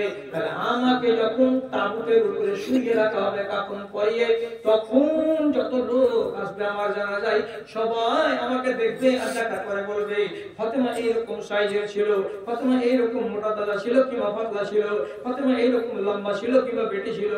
আমার সম্পর্কে যদি মানুষেরা মন্তব্য করে, তাহলে আমার হায়া গেল কোথায়? আমার পর্দা কোথায় গেল? আমার পর্দা কোথায় গেল? আমার পর্দা শেষ। মরার পরে পর্দা নিয়ে ভাবছে। তো বলছে কি করবো তাহলে? নানি তখন মশলা বলছে কি, তুমি যদি অনুমতি দাও, তাহলে আমি 4খানা লকড়ি জঙ্গল থেকে কেটে আনবো, 2 হাত করে লম্বা। তুমি যেদিন মরবে, সেদিন তোমার তাবুতটাতে যখন তোমাকে শুইয়ে দেবে, তো 4 কোণাতে 4টা লকড়ি আমি বেঁধে দেবো, আর দেওয়ার পরে ওর উপর একটা চাদর টাঙিয়ে দেবো। চাদরটা ঝুলে থাকবে, তুমি ভিতরে থাকবে। তোমাকে আজনাবি বেটা ছেলেরা কেউ দেখতে পাবে না। তুমি লম্বা না, তুমি বেটে না, তুমি পাতলা না, তুমি মোটা, তোমার ইজ্জত থেকে যাবে, তোমার পর্দাও থেকে যাবে। তখন হযরত ফাতেমা দোয়া দিয়ে বলছেন, নানি এই কাজটা যদি করে দাও, আল্লাহ তোমাকে অনেক বরকত দান করবে। মারা গেলেন, ঠিক তেমনি তার তাবুতের 4 কোণাতে খুঁটি গেড়ে দিয়ে ছোট ছোট করে দিয়ে চাদর টাঙিয়ে ঘিরে দেওয়া আছে। এই যে ঘিরে দেওয়ার সিস্টেমটা চালু হলো, কাকে দিয়ে চালু হলো? হযরত ফাতেমাকে দিয়ে চালু হলো। করলেনটাকে হযরত আসমা হযরত আসমা রাদিয়াল্লাহু তাআলা আনহা। তো এই সিস্টেমটা চালু হলো। এখন সৌদি আরবের মাটিতে প্রত্যেক টাইমে দেখবেন মোবাইলকে চালু করে দিয়েছে পুরো নামাজের পরে। একবেলা প্লেন তাঁবুতে শোয়ানো আছে, ওগুলা হলো বেটা ছেলের লাশ। আর একবেলা দেখবেন উপরে টপ্পর চাপানো আছে, এগুলো হলো মেয়ে ছেলের লাশ। চিনে নিতে হবে, টপ্পর চাপানো গুলো মেয়ে ছেলের লাশ আর প্লেন গুলো হলো বেটা ছেলের লাশ। সেই তরিকা আজ পর্যন্ত চলে আসছে আরবের মাটিতে। আমাদের দেশে বেটা ছেলে বেটি ছেলে সবাই আমরা টপ্পর চাপিয়ে দিচ্ছি, এটা হালাল হারামের কোনো প্রশ্ন নয়, কিন্তু সৌদি আরবের মাটিতে পরিচয় হলো এইটা। তাহলে আপনাকে চিন্তা করতে হবে একটা মেয়ে ছেলে মরার পরে হাল কি হবে তার ব্যাপারে ভেবে ভেবে চোখের পানি ঝরায়। তো মরার পরে কেউ পর্দা নিয়ে কি ভাবে?